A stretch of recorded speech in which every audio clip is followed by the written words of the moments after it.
So, hello everyone, welcome to the Sarthak Biology Institute. ચાલો બેટા, તો મેં જે પ્રમાણે તમને કહ્યું છે એ પ્રમાણે આજે લેબ મેન્યુઅલ જે છે એ આપણે પૂરી કરવાની છે. બરોબર, આજનો સેશન જે છે એ પ્રોપર લેબ મેન્યુઅલ માટે છે અને જે 11th ના નીટના સિલેબસ બેઝિસ પર આપણે બુલેટિનમાં જો જોઈએ તો બુલેટિનમાં આપણને ક્લિયરલી મેન્શન કરેલું છે કે ચેપ્ટર નંબર 5 કે જે મોર્ફોલોજી વાળું છે અને ચેપ્ટર નંબર 6 એમાંથી લેબ મેન્યુઅલમાંથી 1 કે 2 પ્રશ્નો પૂછવાની સંભાવના ખરી અને એની સાથે સાથે ચેપ્ટર નંબર 20 કે જેમાંથી જે આપણું પ્રચલન અને હલનચલન વાળું ચેપ્ટર છે એમાંથી પણ સંભાવના છે કે પૂછાઈ શકે. બરોબર, તો આપણે આજના આ સેશનમાં આપણે એ ક્લિયર કરીશું લેબ મેન્યુઅલ કે જેથી ટોટલી જે આપણા 3 એમસીક્યુઝ આ લેબ મેન્યુઅલમાંથી ફિક્સ છે. એટલે આજે હું તમને 12 માર્કનું કવર કરાવવાનો છું. 3 એમસીક્યુ છે, 4 તરીને 12 માર્કના એમસીક્યુઝ આજે હું તમને કવર કરાવી આપવાનો છું. બરોબર, તમને ખ્યાલ હોય તો કહી દઉં બેટા, છેલ્લા ઘણા બધા દિવસોથી હું તમને ઘણા બધા એમસીક્યુ સોલ્વ કરાવી રહ્યો છું. મતલબ 200 એમસીક્યુઝ 200 માર્ક મેં તમને પહેલા પણ કહી આપેલા છે, યાદ હોય તો. કયા કયા ચેપ્ટર્સ કરવા, કયા ચેપ્ટર્સ ન કરવા, બધું લિસ્ટ આપ્યું છે. કયા ચેપ્ટર્સમાંથી 1 કે 2 માર્કના પ્રશ્નો પૂછાય છે, કયા ચેપ્ટરમાંથી નથી પૂછાતું, એ બધી જ વસ્તુ જે છે એ મેં તમને કીધેલી છે. આઈ હોપ તમે એ પ્રમાણે પ્રિપેરેશન કરતા હશો. બરોબર છે, ચાલો ઓકે બેટા, મોકલી આપીશ. ચાલો, તો આજે સ્ટાર્ટ કરીએ છીએ લેબ મેન્યુઅલ. લગભગ લેબ મેન્યુઅલમાં ટોટલ 5 થી 6 પ્રયોગો આપણે ભણીશું અને એ 5 થી 6 પ્રયોગો ઉપરથી તમને એકાદ બે પ્રશ્નો જે છે એ પૂછાશે. ટોટલ 3 પ્રશ્નો આવવાના છે, મોર્ફોલોજીમાંથી 2 અને લાસ્ટ વાળું જે 20મું ચેપ્ટર છે એમાંથી 1. એટલે આપણે બેટા આજે મોર્ફોલોજીમાં આપણે બંને વસ્તુ લઈ લઈશું, ચેપ્ટર નંબર 5 અને ચેપ્ટર નંબર 6 11th ના બંને લઈ લે છે. શું કરવા બાકી રાખવું છે? બરોબર, ચેપ્ટર નંબર 5 અને ચેપ્ટર નંબર 6 બંને કવર કરી લઈશું. કદાચ પૂછાઈ ગયું તો છે આ 3 ચેપ્ટર જ ને, મોર્ફોલોજી વાળા 2 ચેપ્ટર અને એક છે ચેપ્ટર નંબર 20. આટલું આપણે આજે કમ્પ્લીટ કરી દઈએ છીએ. બરોબર, ચાલો તો આજના સેશનમાં આજે આપણે ડન કરીશું બેટા. ચાલો, સો આજ એક મને ખબર નથી, આજ સવારનું એક વસ્તુ યાદ આવી રહી છે કે એક જ સોંગ યાદ આવે છે. પેલું યાદ છે તમને બધાને, કદાચ ખ્યાલ હોય તો, પેલું સીને મેં ધધકતી હે જ્વાલા, આવું કંઈક કરીને છે ને એક લગભગ સોંગ છે, એવું યાદ નથી પ્રોપર. બસ આ એક જ લાઈન યાદ આવે છે મને, ખાલી વધારે યાદ નથી આવતું. આ એક જ લાઈન યાદ આવે છે મને. બરોબર, કે સીને મેં ધધકતી હે જ્વાલા. જ્વાલા તો છે જ, જ્વાલા તો છે જ, પણ નીટ માટે છે અને એ જ જે જાળવી રાખવાની છે. અને એટલા જ માટે રિઝલ્ટ લાઈને બતાવવાનું છે. અત્યારે ઘણા બધા પ્રિપરેશન કરાવી છે, ઘણા બધા પીવાય ક્વિઝમાં કરાવે છે મહેનત. મારે એ નથી કરાવવા. જે પૂછાવાનું છે એ કરાઈશ. બરોબર, જે પૂછાવાનું છે એ કરાઈશ. બરોબર છે, લેબ મેન્યુઅલ કરાઈશ, જોડકા કરાઈશ, પૂરી કરાઈશ. કયું છે એ પ્રમાણે મહેનત કરાઈશ. બરોબર, એમાં કઈ આગુ પાછું નહીં થાય. ખ્યાલ આવી જાય કે એકચ્યુઅલીમાં આપણે કરવાનું શું છે અને શું નહીં. બરોબર, તો જુઓ, સૌથી પહેલા થોડુંક બેઝિક લઈ લો, પછી તમને આખું આ લેબ મેન્યુઅલમાંથી એક વસ્તુ જે છે હું સમજાવીશ. ફર્સ્ટ બેટા, આ પ્રયોગ નંબર 4 જે છે એ આપણે ભણવાનો છે. ચોથો પ્રયોગ આપણો ક્લિયર થાય, 5મો, 6ઠો, 7મો અને 8મો આ બધા પ્રયોગ આપણે ભણવા પડશે. કેમ કે અહીંયા આગળ જોઈ શકો છો તમે, આ પેશી આપેલી છે. પછી 6ઠ્ઠા ચેપ્ટરમાં તમે અહીંયા આગળ આ જવા દેવાનું છે, 6ઠ્ઠું ચેપ્ટર નથી ભણવાનું. 7મું ચેપ્ટર, આ જે મૂળ વાળું ચેપ્ટર છે એ જોવું પડશે આપણે અહીંયા આગળ. બરોબર છે, એના તિવાર ને રાઇઝોફોરા વાળા. ત્યારબાદ આ પણ આપણે જોવું પડશે. આ તો મોસ્ટ ઇમ્પોર્ટન્ટ છે. લગભગ આમાંથી આવશે 9મો પ્રયોગ, કારણ કે એમાં આ 10મા પ્રયોગમાં જો અહીંયા 1 મિનિટ, આ રહી આકૃતિઓ. ગજબ લેવલની આ રહ્યા પ્રશ્નો છે, કારણ કે અપરિમિત અને પરિમિતના પુષ્પ વિન્યાસના પ્રકારો છે. બરોબર, નીલમ સુકી, સાદી, કલગી અને એ વાળા એ થોડાક ધ્યાન રાખવાના છે. અને ત્યારબાદ આ છેલ્લું પુંકેસરોની ગોઠવણી ને કે શું છે, બસ આટલું. બરોબર, આ બધી જ વસ્તુ કે કરો તમે. અને ત્યારબાદ કુળ આવે છે. કુળ તો મેં તમને પહેલા બી MCQ ચાલુ વખતે સમજાયેલા છે. અને લાસ્ટમાં 33 નંબરનો પ્રયોગ જે છે એ આપણે ભણવાનો છે. 33 નંબરના પ્રયોગમાં ચેપ્ટર નંબર 20 પ્રચલન અને હલનચલન આપેલું છે. તો સૌથી પહેલી વસ્તુ બેટા, બધું નહીં ચલાવું. મને ખ્યાલ છે કે શું પૂછાય એવું છે એ હું લઈ લઈશ. મને ખ્યાલ છે જે પૂછાય એવું છે એ લઈ લઈશ. હા, એટલા પેજની PDF બી મોકલી દઈશ. ઓકે બેટા, મોકલી આપીશ. આ PDF હું તમને ટેલિગ્રામ ચેનલમાં શેર કરી આપીશ, કે જે હું સમજાવવાનો છું અને જે ઇમ્પોર્ટન્ટ છે ત્યાં બાજુમાં લખીશ કે અહીંયા ધ્યાન રાખવું, આના ધ્યાન રાખવું. બરોબર છે, એટલી વસ્તુ હું તમને મોકલી આપીશ. બરોબર છે, ચલો. તો સૌથી પહેલા પ્રયોગ નંબર 4 જે છે આપણે શરૂ કરીએ છીએ. તો સૌથી પહેલા મને એ કહી દો બેટા કે મારો વોઇસ ક્લિયર આવે છે અને સ્ક્રીન કમ્પ્લીટ વિઝિબલ છે, જેથી હું સ્ટાર્ટ કરી શકું. ફટાફટ બેટા, આજે થોડો જોશ રાખજો તો મને મજા આવશે અને તમને બી મજા આવશે આમ. બરોબર, કારણ કે હું તો ફૂલ ઉત્સાહમાં છું આજે, કારણ કે મારે તમને 12 માર્ક સિક્યોર કરી આપવાના છે. બરોબર, અને એ 12 માર્ક તમારા જો સિક્યોર થઈ ગયા તો આ 12 માર્કને કારણે તમારું રિઝલ્ટમાં કંઈક ઇમ્પ્રુવમેન્ટ આવી જશે. બરોબર છે, ચાલો. તો સૌથી પહેલા પ્રયોગ નંબર 4. આખો પ્રયોગ સમજવાની કોઈ જરૂર છે જ નહીં એકચ્યુઅલીમાં, કે જે ઇમ્પોર્ટન્ટ છે એ વસ્તુ પેશીઓ રિલેટેડ તમે જાઓ તો એ થોડુંક ધ્યાનમાં રાખજો. બરોબર, મને ખ્યાલ છે શું પૂછાય છે, હું તમને મારી રીતે ક્લિયર કરાવી દઉં છું. ફર્સ્ટ બેટા, અહીંયા આગળ હેતુ જોઈ લો કે વનસ્પતિના કોષોનું કદ અને આકારની વૈવિધ્યતા. તો સીધી વસ્તુ છે, કોષો આકાર અને કદની દ્રષ્ટિએ સામ્યતા ધરાવે. અલગ અલગ રચના છે, અલગ અલગ કાર્યો કરે છે, અલગ અલગ જગ્યાએ અલગ અલગ પ્રકારના કોષો આપણને જોવા મળે છે. અને કોષોના સમાન કાર્ય કરતા કોષોના સમૂહને આપણે પેશી તરીકે ઓળખીએ છીએ. તમને ખ્યાલ હશે જે વસ્તુ. અને પેશી અઢળક છે, જેમ કે અહીંયા કેટલાક ઉદાહરણ છે, જોઈ લો. મૃદુતક પેશી છે, સ્થૂલ કોણક પેશી છે, દ્રઢોત્તક પેશી છે, કે જે એક કરતા વધારે પ્રકારના કોષોની બનેલી જટિલ છે. અને ત્યારબાદ આવે જલવાહક અને અન્નવાહક. આ હું મારી ટ્રીકથી સમજાવું. ABCD માં W પછી આવે છે X, જેમાં W નો મતલબ થાય છે વોટર, એટલે પાણી. બરોબર, અને જેમાં આ X નો મતલબ થાય છે ઝાયલમ. બરોબર, ઝાયલમ એટલે જલવાહક. આ મારી રીત છે બેટા ઇંગ્લિશ શબ્દ શીખવાડવાની, કે W માટે X એટલે પાણી માટે જલવાહક પેશી, કારણ કે ઇંગ્લિશ શબ્દ પણ થોડાક ભાર રાખવા. અને છેલ્લે આવે એક વસ્તુ વધે છે, જે છે ફૂડ. તો ફૂડ માટે અહીંયા આગળ આવશે ફ્લોએમ. બરોબર, મતલબ કે તમારી જે ખોરાક છે એ ખોરાક માટે તમને ખ્યાલ હશે જ એક વસ્તુ, તો કે અન્નવાહક પેશી જે છે જોવા મળે. બંનેમાં ચાર ઘટકો આવેલા જોવા મળે છે, જે આપણે આગળ જોઈએ છે. ચાલો, તો સૌથી પછી એની પછી આવશે પેશીને વર્ધમાન તથા અવર્ધમાન બે ભાગોમાં આપણે વહેંચી શકીએ છીએ. વર્ધનશીલ પેશી, એ બધી વાત થઈ રહી છે અહીંયા આગળ. બરોબર, પછી કોષોના કદ છે, આકાર છે, કાર્ય છે, આ બધાની દ્રષ્ટિએ બધા જ અલગ અલગ પ્રકારના આપણને જોવા મળતા હોય છે. બરોબર, ચલો. હવે અહીંયા આગળ થોડુંક ધ્યાન આપવાની જરૂર નથી કે પ્રયોગમાં શું લેવામાં આવ્યું છે. સીધું હું તમને અહીંયા આગળ લઈ રહ્યો છું આ પેશી વિશે. બરોબર, પેશીઓના સૌથી પહેલા બેટા અહીંયા આગળ તમે જોઈ શકો છો, આ તમને વ્યવસ્થિત આકૃતિ સાથે આપેલી છે. પહેલી જ પેશી કે જેને આપણે અહીંયા આગળ નામ તમને નીચે લખી જ આપું છું, કે જે છે, ભલે નીચે લખ્યા પણ હું તમને અહીંયા આગળ લખી આપું છું, મૃદુતક પેશી છે. હવે મૃદુતક પેશી વિશે તમને ખ્યાલ હશે જ. મને કદાચ વિશ્વાસ આવે એટલા માટે તમને હું પૂછી રહ્યો છું કે આના વિશે તમે જે જાણતા હો એ થોડું મને જણાવતા જાઓ. મને ખ્યાલ છે તમને આવડે છે, પણ એક ટાઈપનું રિવિઝન તમારું થઈ જાય બેટા. મૃદુતક પેશીમાં તમને જે આવડે છે ને, જે આવડે તે એક મને ખાલી એકાદ બે વસ્તુ જે છે પોઈન્ટ જણાવતા જાઉં, જેથી મને પોતાને ખ્યાલ આવે કે ના ઓકે છે.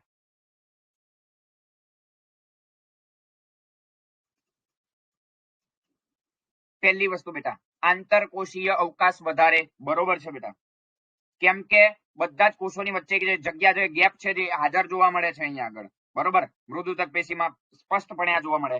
અવકાશ હાજર હોય, જીવરસ હાજર હોય છે. બરોબર છે, એટલે આવી બે ત્રણ બાબતો ધ્યાન રાખવાની છે બેટા. બરોબર, પછી સેકન્ડ પેશી જે છે એ છે વાયુતક પેશી, જેને આપણે કહી શકીએ છીએ. બરોબર, અને આ જ વાયુતક પેશીમાં વાયુ કોટરો જે છે એ સમાયેલા તમને જોવા મળશે.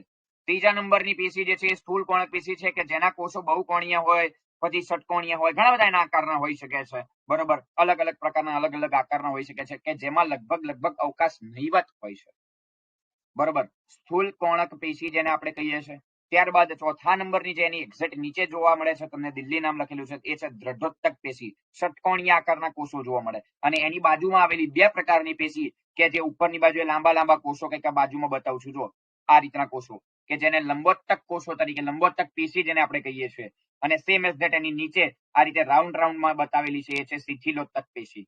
બરોબર, તો બે પ્રકારની પેશી ઇન શોર્ટ તમને અહીંયા આગળ જોવા મળે છે, લંબોત્તક પેશી અને શિથિલોત્તક પેશી. બરોબર, આ એક થોડું ધ્યાનમાં રાખવું, અને એ દરેકની એક્સપ્લેનેશન અહીંયા આપેલી છે. જે ભેદ છે, જેનો તફાવત છે, એ પ્રમાણે આપેલું છે. તો એ જ પ્રમાણે તમે ધ્યાનમાં રાખજો બેટા, થોડુંક તમને બી મજા આવશે. સૌથી પહેલું, મૃદુદક પેશી જ્યારે હરિત કણો ધારણ કરે છે ત્યારે તેને હરિત કણોત્તક પેશી તરીકે આપણે કહીએ છીએ. બરોબર, અને આમાં આ જે પર્ણ છે એ પર્ણમાં પણ તમને ખ્યાલ હોય તો બેટા કે ઉપરી અધિસ્તર કરતા દ્વિદળીમાં, ઉપરી અધિસ્તર કરતા અધઃ અધિસ્તરમાં વાયુરંધ્રોની સંખ્યા પણ વધારે જોવા મળે છે એની સાપેક્ષે. ખ્યાલ હશે તમને આ વસ્તુનો. બરોબર છે, ચાલો. ત્યારબાદ વાત કરું તો તેની શિથિલ ગોઠવણીને આપણે શિથિલોત્તક પેશી અને સઘન ગોઠવણીને આપણે લંબોત્તક પેશી તરીકે ઓળખીએ છીએ. બરોબર છે, ચાલો. પછી જો મૃદુદક કોષોની વચ્ચે વિશાળ આંતરકોષીય અવકાશ જોવા મળે તો એને વાયુત્તક પેશી તરીકે આપણે ઓળખીએ છીએ. બરોબર, ચાલો. પછી વાત કરું અધિસ્તર, તમને ખબર જ હશે, મૂળ પ્રકાંડ અને પર્ણ બધાનું બહારનું સ્તર, બહારનું આવરણ કે જેને આપણે શું કહીએ છીએ, અધિસ્તર, કે જે શું કામ કરે તો એનું રક્ષણ કરે છે. અને અધિસ્તરની વિશે હું થોડો ડિટેલમાં જઈશ. ડિટેલમાં એટલા માટે જઈશ એ પણ તમને કહી દઉં કયું પોઈન્ટ, દ્વિતીયક વૃદ્ધિની હું વાત કરી રહ્યો છું. જો યાદ હોય તો શું થાય છે દ્વિતીયક વૃદ્ધિમાં, આ અધિસ્તર ધીમે ધીમે ધીમે કદાચ એ વૃક્ષ જે છે એનું આયુષ્ય કદાચ વધી ગયું છે, બહુ વધારે થઈ ગયું છે, 100 વર્ષ કરતા વધારે, તો એનું જે આ અધિસ્તર ડેમેજ થાય છે અને અધિસ્તર જે છે છૂટું પડી જાય છે, એના કોષો જે છે મૃત થઈ જાય, મતલબ એના તિરાડો આપણે ચોપડીમાં સ્પષ્ટ આકૃતિ બી છે આની. બરોબર, તો ત્યારે દ્વિતીયક વૃદ્ધિ જે થઈ રહી છે એમાં જોવા મળશે, મતલબ કે ત્વક્ષ એધાનું ત્યાં નિર્માણ થતું જોવા મળે છે. ત્વક્ષા છે, ઉપત્વક્ષા છે, ત્વક્ષ એધા છે, આ બધી જ વસ્તુ ત્યાં આગળ તમને નિર્માણ પામતી જોવા મળે છે. બરોબર, ચાલો. પછી મૃદુતક પેશી, સ્થૂલકોણક પેશી અને દ્રઢોત્તક પેશી, આ ત્રણે ત્રણ વિશે અહીંયા આગળ આપણને વાત કરેલી છે. બરોબર, ત્રણે ત્રણ તમને સમજાવતો જાઉં, થોડું ધ્યાનમાં રાખજો. સૌથી પહેલા મૃદુદક કોષો પાતળી કોષ દિવાલ ધરાવે અને ફક્ત પ્રાથમિક કોષ દિવાલ જ હાજર હોય છે એમાં, શરૂઆતની કક્ષાની કોષ દિવાલ જેને આપણે કહીએ છીએ. બરોબર, પછી સ્થૂલકોણક પેશીમાં કોષ દિવાલના કોષોના ખૂણાના ભાગે જાડું એક સ્થૂલન આવેલું હોય છે, જેને સ્થૂલિત દિવાલ તરીકે પણ ઓળખવામાં આવે છે. અને દ્રઢોત્તક પેશીમાં તો સૌથી જાડામાં જાડી કોષ દિવાલ આપણને જોવા મળે છે. ત્યારબાદ આગળ વાત કરું તો મૃદુતક પેશીના કોષો છૂટાછવાયા એટલે અવકાશ વધારે હોય, જ્યારે સ્થૂલકોણક પેશીના કોષો થોડાક સઘન હોય અને પેલા પ્રોપર સઘન ગોઠવણી દર્શાવે છે. પછી વાત કરું તો પેલા મૃદુતક પેશીના કોષો જીવંત અને કોષ કેન્દ્ર હાજર હોય છે, કોષો જીવંત છે, કોષ કેન્દ્ર ધરાવે છે, અને પેલા કોષો દ્રઢોત્તક પેશીના કોષો મૃત હોય છે અને તેમનામાં જીવરસનો અભાવ હોય છે. મૃદુત્તક પેશીની વાત કરું તો એના કોષો ગોળાકાર, મેં પહેલા જ કહી દીધું, એ તો ગોળાકાર, બહુકોણીય, લંબગોળ જે છે, લંબચોરસ, દંડાકાર કોષો, અલગ અલગ પ્રકારના તમને કોષો જોવા મળશે. અને સ્થૂલકોણક પેશીના કોષો આકારમાં વૈવિધ્ય, આકારમાં વિવિધતા દર્શાવે છે. અને દ્રઢોત્તકના કોષો તો તમે હમણાં જ જોયા, લાંબા લાંબા કોષો જોવા મળે. મૃદુતકમાં લગભગ અવકાશ બહુ વધારે હાજર હોય, સ્થૂલકોણકમાં ગેરહાજર હોય છે, અને દ્રઢોત્તકમાં પણ ગેરહાજર હોય છે. મૃદુતક પેશીમાં રસધાની હોય છે, મતલબ રસધાની વાળા કોષો હાજર હોય છે, સ્થૂલકોણકમાં રસધાની વાળા કોષો ના હોય, અને દ્રઢોત્તકમાં પણ ન હોય. બરોબર છે, તો આ વસ્તુને આપણે મૃદુતક પેશી, સ્થૂલકોણક પેશી અને લંબોત્તક પેશી, દ્રઢોત્તક પેશી. અહીંયા આગળ કઈ ડાઉટ છે બેટા કે આગળ વધુ? અહીંયા આગળ કઈ ડાઉટ છે?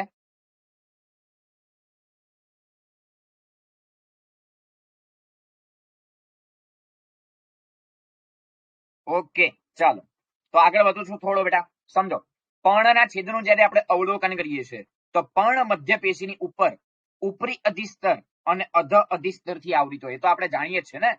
અને એમાં પર્ણરંધ્રની સંખ્યાની વાત થઈ રહી છે. અહીંયા આગળ જો જે અભ્યાસ કર્યો આપણે, અભ્યાસ મુજબ અધ અધિસ્તરમાં કે બંને અધિસ્તરમાં પર્ણરંધ્ર તો હાજર જ છે, પણ આ જ વસ્તુ તમને લઈ જાઉં, હું હમણાં જે બોલ્યો કે દ્વિદળી જે પર્ણ છે એ દ્વિદળી પર્ણમાં જે અધઃ અધિસ્તર છે, મતલબ નીચે વાળું અધિસ્તર, બરોબર, એ અધઃ અધિસ્તરમાં વાયુરંધ્રની સંખ્યા કેવી હોય છે તો કે વધારે જોવા મળે છે.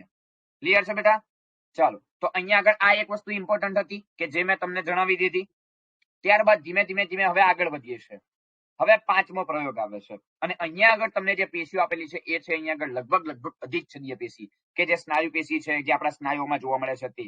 પહેલું અધિચ્છદીય પેશી છે, સંયોજક પેશી છે, સ્નાયુઓ છે, અને બીજું ચેતા પેશી છે. આ ચાર પ્રકારની પેશીઓ અહીંયા આગળ આપેલી છે. બરોબર છે, ચાલો. તો સૌથી પહેલા ત્યાંથી જ આપણે શરૂઆત કરીએ છીએ. અહીંયા આગળ બેટા આ પ્રયોગનો કોઈ જરૂર છે નહીં, તમને સીધું અહીંયા આગળ પીસી ની જ વાત કરીએ આપણે, ડાયરેક્ટ ટુ ડાયરેક્ટ. અને એની પહેલા અહીંયા કણ જે છે થોડાક ધ્યાન રાખી લેજો. જુઓ, એક મિનિટ ઉપરથી થોડુંક જોતો જઉં છું, કદાચ કામનો એકાદ પોઈન્ટ નીકળી ગયો તો તમારો MCQ 4 માર્કનો બચી જશે. અધિચ્છદીય પેશી છે, તમને ખ્યાલ હશે અધિચ્છદીય પેશી સૌથી બહારની સ્તર બાજુએ આવેલી હોય. બરોબર, કર્યું શું છે તો સળી વડે ગાલના અંદરના ભાગે જે કોષો આવેલા છે અધિસ્તરીય કોષો, એમાં શું કર્યું તો કે ડ્રોપરની મદદથી NaCl નું દ્રાવણ લીધું 0.9% વાળું, અથવા તો મિથિલિન બ્લુનું ટીપું મૂક્યું, જેથી એનું કલર જે છે ચેન્જ થઈ જાય છે. બરોબર, ત્યારબાદ જો હવે આવે અધિચ્છદીય પેશી. અહીંયા આગળ એની ચર્ચા લખેલી છે. અધિચ્છદીય પેશી શરીરની ફરતે, તમને ખ્યાલ છે ત્વચા આપણી અધિચ્છદીય પેશી જ છે. બરોબર, શરીરની સપાટીને આવરે છે અને પોલા આંતરિક અવયવો તથા શરીરના પોલાણને ઢાંકે છે. એક પ્રકારનું બહુસ્તરીય આપણી ચામડી પણ 7 સ્તરીય રચના જે છે એ જોવા મળશે, તમને ખ્યાલ છે. અને એક કે વધારે સ્તરીય હોઈ શકે. નીચેનું આવરણ અકોષીય એવી આધાર કલા ઉપર ટેકવાયેલું હોય છે અને તે સ્વભાવે કેવી હોય, રક્ષણ કરે, આપણું રક્ષણાત્મક છે, સંવેદનશીલ છે, સંવેદનાને ગ્રહણ કરે, ત્વચા આપણી સંવેદનાને ગ્રહણ કરે, ખ્યાલ હશે સંવેદન ગ્રાહીઓમાં એનો એક સમાવેશ થાય છે. પછી શોષી અને સ્ત્રાવ કરે, પરસેવાનો સ્ત્રાવ કરી નકામા ઘટકોને શરીરની બહાર કાઢે છે અને શરીરમાં રહેલા દ્રવ્યોના હલનચલન તથા આપલે માટે પણ તે ઉપયોગી જોવા મળે છે. બરોબર છે, ચલો. ત્યારબાદ આવે છે અહીંયા આગળ સંયોજક પેશી. સંયોજક કે જ્યાં જોડાણ થાય ત્યાં એની સંયોજક પેશી, એ તમને ખ્યાલ હશે જ. અને એના કણોની વાત અહીંયા આગળ કરી છે, જે ઇમ્પોર્ટન્ટ છે. સૌથી પહેલું મનુષ્યના રક્તકણની આકૃતિ બાજુમાં તમને ખ્યાલ હશે. 7મું છે, ભલે બેટા 7મું, આ કણો ધ્યાનમાં રાખી લેજો. કણ વાળું ઇમ્પોર્ટન્ટ છે, એમાંથી એકાદ પ્રશ્ન આવે છે, ભલે વાંધો નહીં, કણ વાળું ઇમ્પોર્ટન્ટ છે બેટા. ચાલો, પ્રાણી પેશી 7માની જોઈ જ લેવાની, ભલે રહી કઈ વાંધો નહીં, જોઈ લો ને, 4 માર્ક મળી જશે સીધા જ. બરોબર છે, ચલો. સૌથી પહેલા ઘણા બધા પ્રકારના કણો છે, કોષ કેન્દ્ર વિહીન હોય, કોષ કેન્દ્ર વાળા હોય, તમને ખ્યાલ હશે. ઇરિથ્રોસાઇટ્સ છે, દ્વિઅંતરગોળ ગોળાકાર કોષ કેન્દ્ર વિહીન હોઈ શકે છે. WBCS, RBCS બધા જાણો છો. અલ્પરાગી, અમ્લરાગી, તટસ્થ કણ, એ કણ વિશે માહિતી આપીએ છે ચોપડીમાં, પણ અહીંયા આગળ થોડુંક હોય તો જોઈ લેવું. પહેલું, કણિકામય. આ કોષોમાં કણિકાઓ હાજર જોવા મળે છે. એના પ્રકાર આપેલા છે. પહેલું, ઇઓસિનોફિલ્સ કે અમ્લરાગી. સાંભળજો બેટા, ઇઓસિનોફિલ્સ કે અમ્લરાગી કણ. પહેલું, એનું કોષ કેન્દ્ર દ્વિખંડીય, એટલે આમ 2 ખંડોમાં વહેંચાયેલું હોય, એક આ ખંડ અને આ બીજો ખંડ, આ રીતે કંઈક વહેંચાયેલું હોય અને S આકારમાં વળેલું હોય. જોઈ શકો છો કંઈક આ રીતે બી, આ રીતે બી લઈ શકો છો. બરોબર, લઈ શકાય, બંને છે તો ટૂંકમાં દ્વિખંડીય જ ને. બરોબર છે. સેકન્ડ વન આવે અહીંયા આગળ અલ્કરાગી કણ, કે જેનું કોષ કેન્દ્ર 3 ખંડોમાં વિભાજિત હોય. અને છેલ્લે આવે તટસ્થ કણ, ન્યુટ્રોફિલ્સ જેને આપણે કહીએ છીએ. બરોબર, કે જેનું કોષ કેન્દ્ર બહુ વધારે ખંડોમાં, 2 થી 5 ખંડોમાં, એટલે આ રીતે આ રીતે આ રીતે કંઈક આવા ઘણા બધા ખંડોમાં વિભાજિત થતું થયેલું તમને જોવા મળે છે. બરોબર, આગળ વાત કરું હવે કણિકા વિહીન શ્વેતકણ, મતલબ જેમાં કણિકાઓ ગેરહાજર છે તે. તો પહેલી વસ્તુ કે કોષરસમાં કણિકાઓ હોતી નથી, કોષ કેન્દ્ર જે છે ખંડમાં હોતું નથી. એના પ્રકારો અહીંયા આગળ આપેલા છે. પહેલું, એક કેન્દ્રીય કણ, મૂત્રપિંડ આકારનું કોષ કેન્દ્ર ધરાવતા મોટા કદના કોષો છે. અને લસિકા કણ, કે જે RBC કરતા થોડા મોટા કદના છે, પણ કેવા, ગોળ આકારના. બરોબર છે. પછી રુધિરની કણિકાઓ, પહેલું તો કેવી હોય, કોષ કેન્દ્ર વિહીન. તેમના સમૂહમાં જાંબલી કણિકાઓ જે છે દેખાય છે.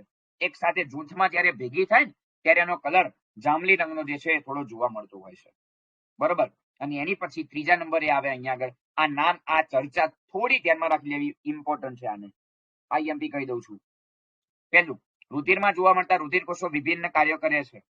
RBC માં રહેલું હિમોગ્લોબિન ઓક્સિજન તથા કાર્બન ડાયોક્સાઇડ ની આપલે કરે છે. ખ્યાલ હશે બેટા તમને, ઓક્સી હિમોગ્લોબિન. 17મું ચેપ્ટર થયું આ પાછું. આ ઓક્સી હિમોગ્લોબિન બનાવે છે. હિમોગ્લોબિન જ્યારે ઓક્સિજનની સાથે જોડાવે ત્યારે, અને CO2 ની સાથે જ્યારે જોડાય છે ત્યારે કાર્બેમિનો હિમોગ્લોબિન તરીકે ઓળખાય છે. તેને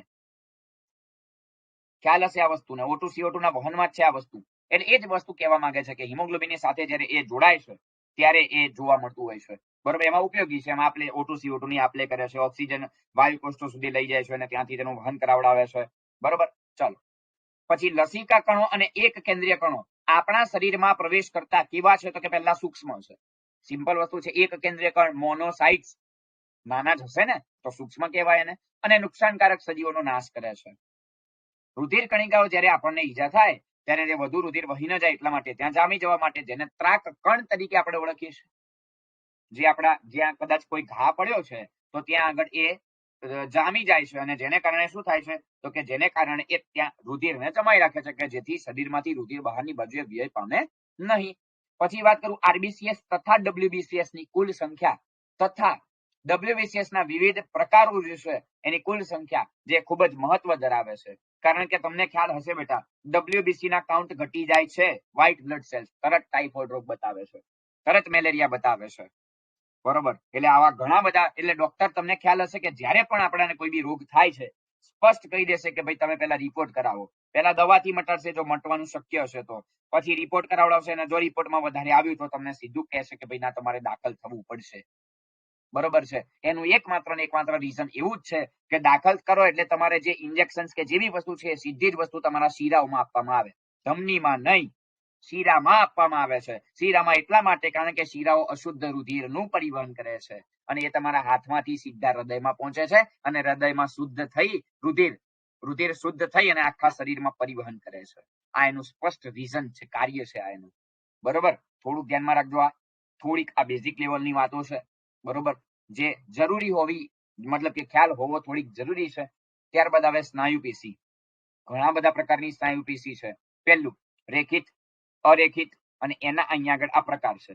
પહેલી જ જે આકૃતિ તમે જોઈ રહ્યા છો રેખિત સ્નાયુ પેશી છે, ચોપડીમાં આપેલું છે, મને ખ્યાલ છે, પણ અહીંયા આપેલું છે એટલે ધ્યાન રાખી લેવું. પહેલી જે છે રેખિત સ્નાયુ પેશી છે, કોષ કેન્દ્ર જે છે એમાં જોવા મળે છે. બરોબર, હા છે કંકાલ સ્નાયુ પેશી, એના પ્રકાર છે એમ.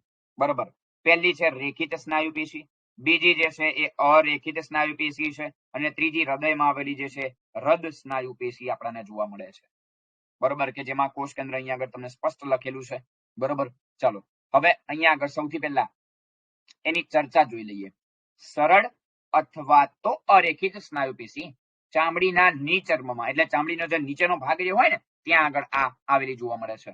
અને આંતરિક અવયવો જેવા કે પાચન માર્ગ છે, મૂત્રાશય છે, એની દિવાલમાં પણ આ પેશીઓ જે છે હાજર છે. જેમ કે હૃદયની દિવાલ છે, મતલબ હૃદયમાં હૃદ સ્નાયુ પેશી આવેલી છે.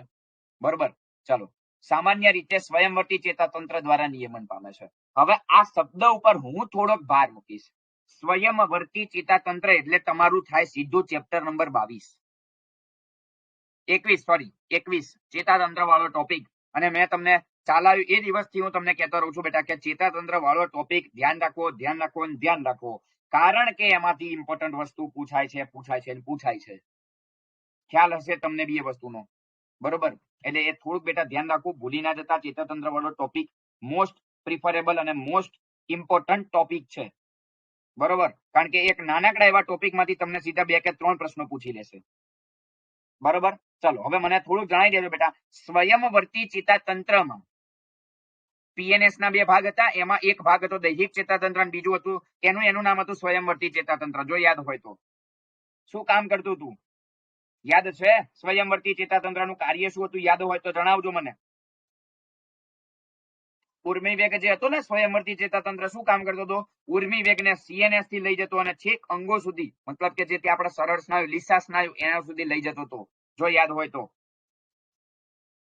અને જેને આપણે અનુકંપી ચેતાતંત્ર તરીકે પણ ઓળખીએ છીએ. આગળ અનુકંપી અને પરાનુકંપીમાં વિભાજિત થાય છે. હા, સીએનએસ થી અંગો તરફ જે છે એ લઈ જાય છે. હવે મને થોડું અહીંયા જણાવજો બેટા, અંગોથી સીએનએસ તરફ લઈને આવે તે અંતરવાહી કે બહિર્વાહી? મેં મારી રીતે શીખવાડેલું છે. અંદર લઈને આવે અંતરવાહી કહેવાય એને. અંગોથી સીએનએસ તરફ અંતરવાહી, અને સીએનએસ થી અંગો તરફ લઈને જાય એ બહિર્વાહી. મેં સમજાવેલું છે આ વસ્તુ, મારી રીતે જ સમજાયેલી છે, આ જ રીતે. ખ્યાલ હશે તમને? બરોબર, ચલો. પછી આપેલી છે અહીંયા આગળ આપણને હૃદય સ્નાયુ પેશી, હૃદયમાં આવેલી છે. જે કે હૃદય સ્નાયુ પેશી હૃદયની દિવાલમાં જોવા મળે, કે જે ચેતાસ્નાયુ પ્રકારની હોવા છતાં સ્વયંવર્તી ચેતાતંત્ર દ્વારા નિયમન પામે. ફરીથી આવ્યું અહીંયા આગળ સ્વયંવર્તી ચેતાતંત્ર. એટલે હું વારંવાર કહેતો રહું છું, ચેતાતંત્ર વાળો ટોપિક જવા દેવા એવો નથી. મોસ્ટ ઇમ્પોર્ટન્ટ છે. હજી બાકી હોય તો કરી નાખજો. 1 પ્રશ્ન 2 પ્રશ્ન આવશે. બરોબર છે, ચલો આગળ વધીએ. પ્રયોગ નંબર 6 કરવાની જરૂર નથી, કારણ કે પૂર્વાવસ્થા ભાજના અવસ્થા વાળો ટોપિક છે કે જે આવવાનો છે જ નહીં. બરોબર, ચલો. ત્યારબાદ હવેનું આ ઇમ્પોર્ટન્ટ છે. મૂળના રૂપાંતરણો છે, જે તમે ચેપ્ટર નંબર 5 માં વ્યવસ્થિત રીતે તમે ભણી ગયેલા છો. બરોબર, ચેપ્ટર 5 માં તો ભણ્યા જ છો, કે જે તમને ખ્યાલ હશે મૂળના વિશિષ્ટ રૂપાંતરણો. પ્રકાંડના ખોરાક સંગ્રહ માટેના અલગ અલગ અલગ અલગ હતા એના રૂપાંતરણો જે છે. તો સૌથી પહેલું અહીંયા આગળ જે ખોરાક સંગ્રહ માટેનું રૂપાંતરણ છે તમને ખ્યાલ હશે, ગાજર આવે, ત્યારબાદ એની સાથે સાથે અહીંયા આગળ મૂળો આવે છે અને બીટ આવે છે. તો ગાજરમાં તમને કયા આકારનું સોટી મૂળ હતું મને એ જણાવી દેજો બેટા, એટલે મને ખ્યાલ આવી જાય. શંકુ આકારનું સોટી મૂળ, યસ ઓર નો? ગાજરમાં ખોરાક સંગ્રહ અહીંયા લખતો જઉં છું કદાચ બેટા, જો યાદ આવે તો. અહીંયા ગાજર આપ્યું છે, અહીંયા થોડુંક થોડુંક લખતો જવું, એટલે તમને આ પીડીએફ જયારે મોકલું ત્યારે તમને બી મજા આવે વાંચવાની. બરોબર, ચલો. ગાજરમાં શંકુ આકારનું સોટી મૂળ હતું. પછી મૂળામાં જો ખ્યાલ હોય તો બેટા ત્રાક આકારનું સોટી મૂળ, ત્રાકાકાર સોટી મૂળ કહેવાય છે. પછી બીટ ભ્રમર, ભમેડા જેવું ભ્રમર આકારનું સોટી મૂળ હતું. ખ્યાલ હશે તમને બેટા આ વસ્તુનો. અને એની સાથે સાથે બીજા બે એક્ઝામ્પલ છે, શક્કરિયું, સતાવરી અને ડહાલિયા. શક્કરિયામાં સરળ સાકંદ મૂળ, અહીંયા ઉપર લખું છું જગ્યા છે ત્યાં, શક્કરિયું જે છે ત્યાં આગળ સરળ સાકંદ મૂળ લખું છું અહીંયા આગળ. અને જે સતાવરી અને ડહાલિયા જે છે, સતાવરી અને જે ડહાલિયા છે તેમાં તમને ખબર હશે ગુચ્છાદાર સાકંદ મૂળ. ખ્યાલ હશે બેટા આ વસ્તુનો. બસ એ જ છે અહીંયા આગળ તો. બરોબર. પછી હવે મૂળ ગંડિકા. તો વટાણામાં એટલે કે સિંડી કુળની વનસ્પતિમાં મૂળની શાખાઓ ઉપર ઉપસેલી ગાંઠ રાઇઝોબિયમ બેક્ટેરિયા વડે નાઇટ્રોજનનું સ્થાપન થતું હતું ને. હા, રાઇઝોબિયમ બેક્ટેરિયા તથા વનસ્પતિના સહજીવનને લીધે બંનેને ફાયદો થાય. બરોબર. મૂળ ગંડિકાનું નિર્માણ, અને આ જ મૂળ ગંડિકાનું નિર્માણ ધોરણ 11 પ્રકરણ 12 માં આપેલ છે, ખનિજ પોષણ વાળું. નાઇટ્રોજન ચક્ર છે ને એમાં, અને નાઇટ્રોજનનું સ્થાપન કરે. આ જ સક્રિય ગંડિકા ગુલાબી રંગની, આ રંગ ધ્યાનમાં રાખજો, ત્યાં નથી આપ્યો ચોપડીમાં હો, ગુલાબી રંગની હોય છે. પછી યાંત્રિક આધાર માટે તમે જાણતા જશો, આ તો વડનું વૃક્ષ, વડની વડવાયું, સ્તંભ મૂળ જેને આપણે કહીએ છીએ, સ્તંભાકાર મૂળ વનસ્પતિને યાંત્રિક આધાર પૂરો પાડે છે, કે જે શેરડી, મકાઈ, જમીનની અંદરની બાજુ ગાંઠોમાંથી ઉદ્ભવતા અવલંબન મૂળ છે. પછી એ બરોબર. પછી નાગરવેલ અને કાળા મરીમાં ગાંઠ તથા આંતરગાંઠમાંથી મૂળ આરોહણનું કાર્ય કરશે. બરોબર. અમરવેલ સંપૂર્ણ પરોપજીવી છે, એ બધું તમે જાણતા હશો. પછી આ તિવાર અને રાઇઝોફોરામાં શ્વસન મૂળ જે છે એ પણ ખ્યાલ હશે. મેનગ્રુવ પ્રદેશમાં, કાદવ કિચડ વાળો પ્રદેશ જેને કહેવામાં આવે છે, ત્યાં આગળ દરિયાકાંઠે ઉગતી વનસ્પતિ છે આ. ત્યાં આગળ તમને આવા ઉભા ખીલ્લા જેવા આ એના મૂળ જોવા મળશે. બરોબર. કે જેની સપાટી ઉપર સૂક્ષ્મ સૂક્ષ્મ છિદ્રો આવેલા હોય, કે જેના દ્વારા તે શું કામ કરે છે, હવાની આપ લે કરતું જોવા મળે છે. એક્ઝામ્પલ આ ધ્યાનમાં રાખજો, ત્યાં તિવાર અને રાઇઝોફોરા લખેલું છે, પણ અહીંયા રાઇઝોફોરા મેંગલે જે એનું પ્રોપર નામ છે એ લખેલું છે. બરોબર. એટલે એ થોડું ધ્યાન રાખી લેવું. ચલો. પછી ફરીથી હવે અહીંયા આગળ આ પ્રયોગાંત પ્રકાંડના રૂપાંતરણો આપ્યા છે. અત્યાર સુધી આપણે મૂળના રૂપાંતરણની વાત કરી, હવે પ્રકાંડ છે. પ્રકાંડમાં તમે ખોરાક સંગ્રહ માટેનું રૂપાંતરણ જાણતા જશો. આદુ ને હળદર, ગાંઠા મૂડી છે, બટાકા ગ્રંથિલ છે, સુરણ વજ્રકંદ છે, આપેલું જ છે અહીંયા આગળ જુઓ. બટાકા ગ્રંથિલ છે, આદુ ગાંઠા મૂડી. ગાંઠા મૂડીમાં બીજા ઉદાહરણ યાદ છે બેટા? હળદર અને કેળા, ધોરણ 12 પ્રકરણ 11, ધોરણ 12 પ્રકરણ 1, જેમાં આપેલ છે આદુ, હળદર ને કેળા ત્રણેય ગાંઠા મૂડી છે. ગાંઠા મૂડી યાદ છે. બટાકા ગ્રંથિલ, બટાકાની આંખોમાં જોવા મળતી કલિકા જે કક્ષ કલિકાનું રૂપાંતરણ છે, એ બી ખ્યાલ હોવો જોઈએ હો, પૂછાઈ ગયેલો પીવાય છે આ. પછી આદુ અથવા તો રતાળુમાં સ્પષ્ટ ગાંઠ તથા આંતરગાંઠની હાજરી પણ આપણને જોવા મળતી હોય છે. બરોબર. ઇમ્પોર્ટન્ટ પ્રશ્નો કહી રહ્યો છું અત્યારે, થોડું ધ્યાન રાખતા રહેજો. બરોબર છે. ચાલો. ત્યારબાદ સેમ એઝ ધેટ વાનસ્પતિક પ્રજનનની વાત આવે એમાં ને એમાં. તો વાનસ્પતિક પ્રજનનમાં જે જો તમને યાદ હોય તો ભૂસ્તારી, ભૂસ્તારિકા અને અધોભૂસ્તારી ત્રણ પૂછાઈ ગયેલા છે, જેના ઉદાહરણ અહીંયા તમને લખી આપું છું. યાદ રાખજો, મારી રીતે શીખવાડું. જો ભૂસ્તારીની વાત થાય તો યાદ રાખજો, શબ્દો કેટલા? 4 શબ્દો. 4 શબ્દ હોય તો જમીન ઉપર સ્થળ જ, 4 શબ્દ, બંનેમાં 4 શબ્દ છે. જુઓ, ભૂસ્તારી 4 શબ્દ, સ્થળજ પણ 4 શબ્દ. અડધો અડધો નહીં ગણવાનો, આપણે આખો જ ગણો ને. બંનેમાં 4 શબ્દ. બરોબર છે, સમજજો. તો શું કરવાનું અહીંયા આગળ? એના ઉદાહરણ લખી આપું છું. ઘાસ છે, પછી બ્રાહ્મી છે, એની સાથે સાથે અબૂટી આવશે. અબૂટી પછી દુર્વા ઘાસ પણ આવે છે, ઘાસ કે જે જમીન પર હોય છે. પછી સ્ટ્રોબેરી પણ એમાં આવે છે. બરોબર. અને પછી સેકન્ડ વન ભૂસ્તારિકા. 5 શબ્દો થયા ને તો ઓલામાંથી એક ઘટાડી દેવાનું. આ 5 શબ્દ થયા ને તો ઓલામાંથી એક ઘટાડી દેવાનો, જેને જલજ કહેવાય. બરોબર. આ મારી રીત છે બેટા. કાં તો 4 હોય, કાં તો 5 ને 3 હોય. 5 ને 3 એમાં ભૂસ્તારિકા ને જલજ. જલજ હોય તો સિમ્પલ વસ્તુ છે કે જળ શૃંખલા આવશે, અને પછી આવશે જળકુંભી, વોટર હાયસિન્થ, આઇકોર્નિયા ક્રેસીપિસ, બરોબર, કે જે જલીય નીંદણ તરીકે એને ઓળખવામાં આવે, એ બી તમે જાણતા હશો. અને સેમ એઝ ધેટ ત્રીજા નંબરે આવે છે અધોપુસ્તારી. બરોબર, અને અધોપુસ્તારીના ઉદાહરણમાં તમે જાણો છો કે ફુદીનો આવશે. અને પછી વિરોહ, વિરોહમાં આવે છે હંસરાજ, એ બી જાણતા હશો તમે. બરોબર, તો આઈ હોપ તમને આ બધું ખ્યાલ હશે. આ ઉદાહરણ થોડા ધ્યાન રાખી લેજો બેટા. એકવાર વ્યવસ્થિત મેં ચલાયા બાદ એકવાર આખું જોઈ લેજો.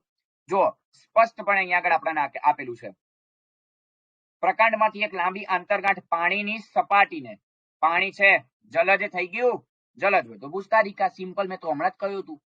પાણીની સપાટીને સમાંતર વિકાસ પામી અને એના પર્ણો ઉપર નીચેની બાજુએ મૂળ ઉત્પન્ન કરે, ભૂસ્તારિકા. આ બાજુમાં આકૃતિ જોઈ શકો છો.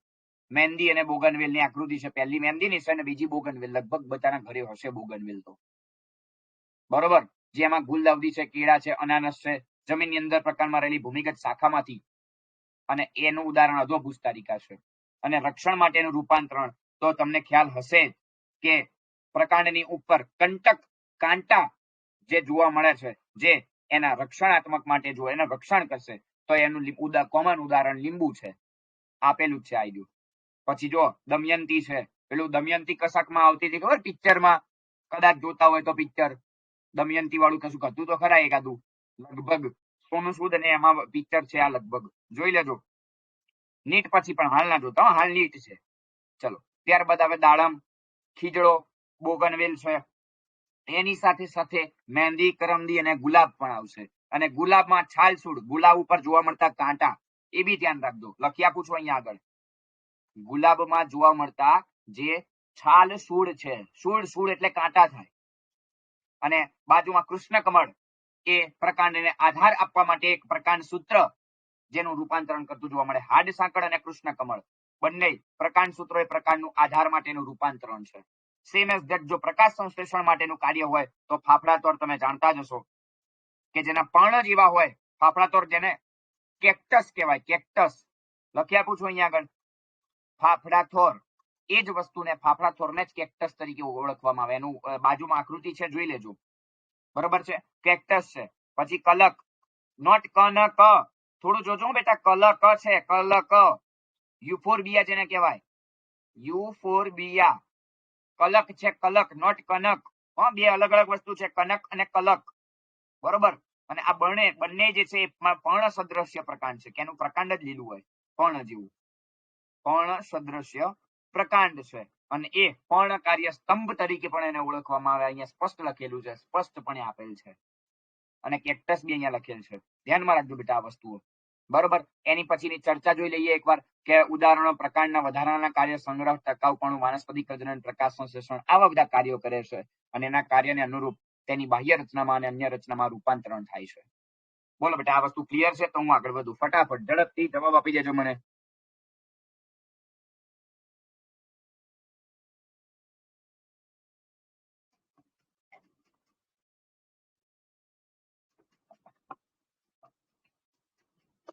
થોડી સ્પીડ રાખજો બેટા, ફટાફટ, જેથી ઓછા સમયમાં હું આનું રિવિઝન કરાવી શકું અને તમને બી ખ્યાલ આવે કે ના, મજા આવશે સર. આઈ હોપ હું મારાથી થતો ટ્રાય કરીશ બેટા કે તમને આજના સેશનમાં બધું યાદ રહી જાય, જે ઇમ્પોર્ટન્ટ વસ્તુ છે તે. ચલો, હવે આવે પર્ણ. પેલા મૂળ જોયું, સેકન્ડ પ્રકાંડ જોયું, ને છેલ્લે આવશે અહીંયા આગળ પર્ણના જે રૂપાંતરણો છે તે. બરોબર, તો સિમ્પલ વસ્તુ છે. પર્ણમાં તો તમને ખબર જ છે કે પર્ણ જે કંટકમાં રૂપાંતરણ પામે એના રક્ષણ માટે પામે છે. બરોબર, રક્ષણનું કાર્ય કરે. પહેલું જ ખ્યાલ હશે તમને, ફાફડાતોર, બાવળ અને બોરડી, 3 ઉદાહરણ આવે. ફાફડાતોર અહીં આપેલ છે, દારૂડી છે, બાવળ અને બોરડી પણ આવે છે, કે જે એના શરીરની ઉપર કંટક કાંટા જે છે અણીદાર, એ નિર્માણ કરે છે. ત્યારબાદ બાજુમાં આવે યાંત્રિક આધાર પૂરો પાડવાનું કાર્ય. તો એના યાંત્રિક આધાર પૂરું પાડતું તમને સિમ્પલ ખબર છે કે એમાં પ્રકાંડ, પર્ણ સૂત્ર, પર્ણમાંથી એક જેમ પ્રકાંડ સૂત્ર આવતા હતા ને, સેમ એઝ ધેટ, એ જ રીતે એક સૂત્ર જેવી રચના જે નિર્માણ પામતી જોવા મળે છે. યાંત્રિક આધાર પૂરો પાડે. વટાણા છે, મસૂર છે, મસૂરની દાળ, પાણી આવી ગયું છે મોઢામાં કોકને, બરોબર, જેવી વનસ્પતિમાં આધાર પૂરો પાડે છે. અને એના પર્ણ કેવા હોય તો કે લાંબા, દોરી જેવા પર્ણ, કુંતલ આકારે વીંટળાય, અને આ રીતે. બરોબર, જેને સૂત્ર તરીકે ઓળખવામાં આવે. પર્ણ સૂત્ર પ્રકાંડમાં હોય, પ્રકાંડ સૂત્ર એમ. વટાણામાં હોય છે વટાણાનો જો તમે આ કદાચ વટાણા લીલા વટાણા લાવો ને ગામડાના કદાચ કોઈ રહેતા હોય એ બાજુ અથવા તો તમારી આજુબાજુમાં ક્યાંય વટાણાનો છોડ હોય તો સ્પષ્ટ જોજો એમાં પ્રકાર આ પરફેક્ટ વિઝિબલ છે, ક્લિયર વિઝિબલ છે. બરોબર. ચલો પછી ડુંગળી તો એ તો તમે જાણતા જ હશો. ડુંગળી જે છે આવૃત કંદ છે. સલકી પણ ફોતરા જેવા ડુંગળી અને લસણમાં આપણને જોવા મળે છે. બરોબર. ચલો ત્યારબાદ વાત કરું એની નીચે કીટ ભક્ષણ, કીટકોનું ભક્ષણ કરવા માટે કૃષ્ણકમળ, કળશ પણ યાદ હશે તમને. ફુગ્ગા જેવી રચના, અહીંયા કીટક બેસે એટલે અહીંયા આગળ કીટક આ પણ સીધું બંધ થઈ જાય છે અને કીટક અંદર પડી જાય, જેનો ખોરાક તરીકે એ ઉપયોગ કરે છે. કળશ પણ જેનું ઉદાહરણ છે. બરોબર. અને એના કાર્ય શું છે કે બાહ્યાકાર તથા રચનામાં વિશિષ્ટ કાર્યો કરવા માટેના રૂપાંતરણો એ દર્શાવે છે. અને 10મો પ્રયોગ કે જેમાં પુષ્પ વિન્યાસની વાત આવે છે. અલગ અલગ પ્રકારના પુષ્પ વિન્યાસ છે. ડાયરેક્ટ પુષ્પ વિન્યાસમાં જઈશ. પહેલું, પુષ્પના અલગ અલગ પ્રકારો છે. પહેલું અગ્રીય પુષ્પ વિન્યાસ છે કે જેને ટર્મિનલ કહેવાય. ઇંગ્લિશ નામ पे થોડા ધ્યાન રાખતા રહેજો બેટા. ઇંગ્લિશ નામ થોડાક ધ્યાન રાખતા રહેજો. પહેલું પુષ્પ વિન્યાસ. શું કામ શું કર્યા? પુષ્પ વિન્યાસ કોને કહેવાય? તો કે પુષ્પની વિવિધ પ્રકારની ગોઠવણી કે જેને આપણે પુષ્પ વિન્યાસ તરીકે ઓળખી શકીએ છીએ. બરોબર. તો ઇન્ફ્લોરેન્સિસ જે પુષ્પ વિન્યાસનું ઇંગ્લિશ નામ છે એ બી ધ્યાન રાખજો. જો ઇન્ફ્લોરેસેન્સ એવું કહેવાય પણ ઇન્ફ્લોરેન્સિસ એનું બોલાય એમ. ઇન્ફ્લોરેન્સિસ જે પુષ્પ વિન્યાસનું ઇંગ્લિશ નામ છે. એન્થોટેક્સી બી કહેવામાં આવે છે. એન્થોટોક્સિક, એન્થોટેક્સી એવું કંઈક છે. જોઈ લેજો થોડુંક. બરોબર. ચલો અગ્રીય પુષ્પ વિન્યાસની હું અહીંયા આગળ વાત કરું છું. જેમાં શાખાનો વિકાસ અટકી જાય તેને અગ્રીય પુષ્પ વિન્યાસ કહેવામાં આવે છે. કક્ષીય, કક્ષ કલિકામાંથી ઉદ્ભવતી શાખાની ટોચ ઉપર જોવા મળે છે. મતલબ કક્ષ કલિકામાંથી ઉદ્ભવે એમ ટૂંકમાં એ કક્ષીય. આંતરવિષ્ટ એટલે વચ્ચે સિમ્પલ વસ્તુ હશે તો કે મુખ્ય ધરી ઉપર અગ્ર કલિકાનો વિકાસ ચાલુ રહેશે અને કક્ષીય શાખાની ટોચે પુષ્પ વિન્યાસ ગુચ્છ જોવા મળે છે કે જે એકાંતરે ફળદ્રુપ અને વંધ્ય પુષ્પ ધરાવે છે. કે જે એક્ઝામ્પલ લઈ લો બોટલ બ્રશ. બરોબર. પછી ત્યારબાદ કોલીફ્લોરી. આ ચોપડીમાં નથી હો. તમે એમ કહેશો કે સર બહારનું લાયા, ના લેબ મેન્યુઅલ જ લઉં છું. ધ્યાન રાખજો આ 2-3 વસ્તુ. અગ્રીય કક્ષીય આંતરવિષ્ટ ને કોલીફ્લોરી ચોપડીમાં નથી. ચોપડીમાં માત્ર પરિમિત અને અપરિમિતના નામ આપેલ છે, એના પ્રકારો તો નથી જ આપેલા. બરોબર. એટલે થોડુંક ધ્યાન રાખતા રહેજો. આ ટોપિક ઇમ્પોર્ટન્ટ છે. અહીંથી કદાચ નીકળી જાય પ્રશ્નો. ચાલો પછી આવે કોલીફ્લોરી. પુખ્ત શાખાઓ પરનો પુષ્પ વિન્યાસ કે જૂની શાખાઓ પર પુષ્પ વિન્યાસ જોવા મળે. કોકો વનસ્પતિ છે, ફણસ છે, કૈલાસપતિ અથવા તો શિવલિંગી. શિવલિંગ ઉપરથી નામ યાદ રાખી શકો છો. આ કેનોન બોલ તરીકે એને ઓળખવામાં આવે છે. બરોબર. અને પછી એના મુખ્યત્વે 2 પ્રકાર, અપરિમિત અને પરિમિત પુષ્પ વિન્યાસ. અપરિમિત કોને કહેવાય? પહેલું મુખ્ય અક્ષ કે તેની શાખાઓ પર પુષ્પો જે છે જાતે જ ઉદ્ભવે. અને એ કયા? તો કે અગ્રાભિવર્તી ક્રમમાં. અગ્રાભિવર્તી ક્રમ એક્ઝેક્ટ નીચેની આકૃતિ જુઓ, તમને બતાવેલી છે. અગ્રાભિવર્તી ક્રમ કહેવાય એને. એક અહીંયા આગળ તો એક અહીંયા, એક અહીંયા આગળ, એક અહીંયા આગળ. આ રીતે જો પુષ્પો વિકાસ પામે તો એને અગ્રાભિવર્તી ક્રમ તરીકે ઓળખવામાં આવે છે. એટલે કે નીચેના પુષ્પ પૌડ અને વહેલા ખીલે અથવા તો પરિપક્વ થાય છે કે જે અપરિમિત પુષ્પ વિન્યાસનું ઉદાહરણ છે. સેમ એઝ ધેટ પરિમિત પુષ્પ વિન્યાસની વાત કરું તો મુખ્ય ધરી પુષ્પ ધારણ કરી, મતલબ જે મુખ્ય ધરી છે ને એ જ પુષ્પ ધારણ કરી લે છે. બરોબર. અને વૃદ્ધિને અટકાવી દે છે. નીચેની શાખાઓમાંથી પુષ્પ ઉદ્ભવે છે, જો કે તેની ટોચે પણ પુષ્પ ઉદ્ભવતા તેનો વિકાસ અટકી જાય છે અને જૂના પુષ્પોની ટોચ ઉપર હોય છે. તો જોઈ શકો છો નીચે બધી જ આકૃતિઓ સ્પષ્ટપણે તમને આ જોવા મળે છે.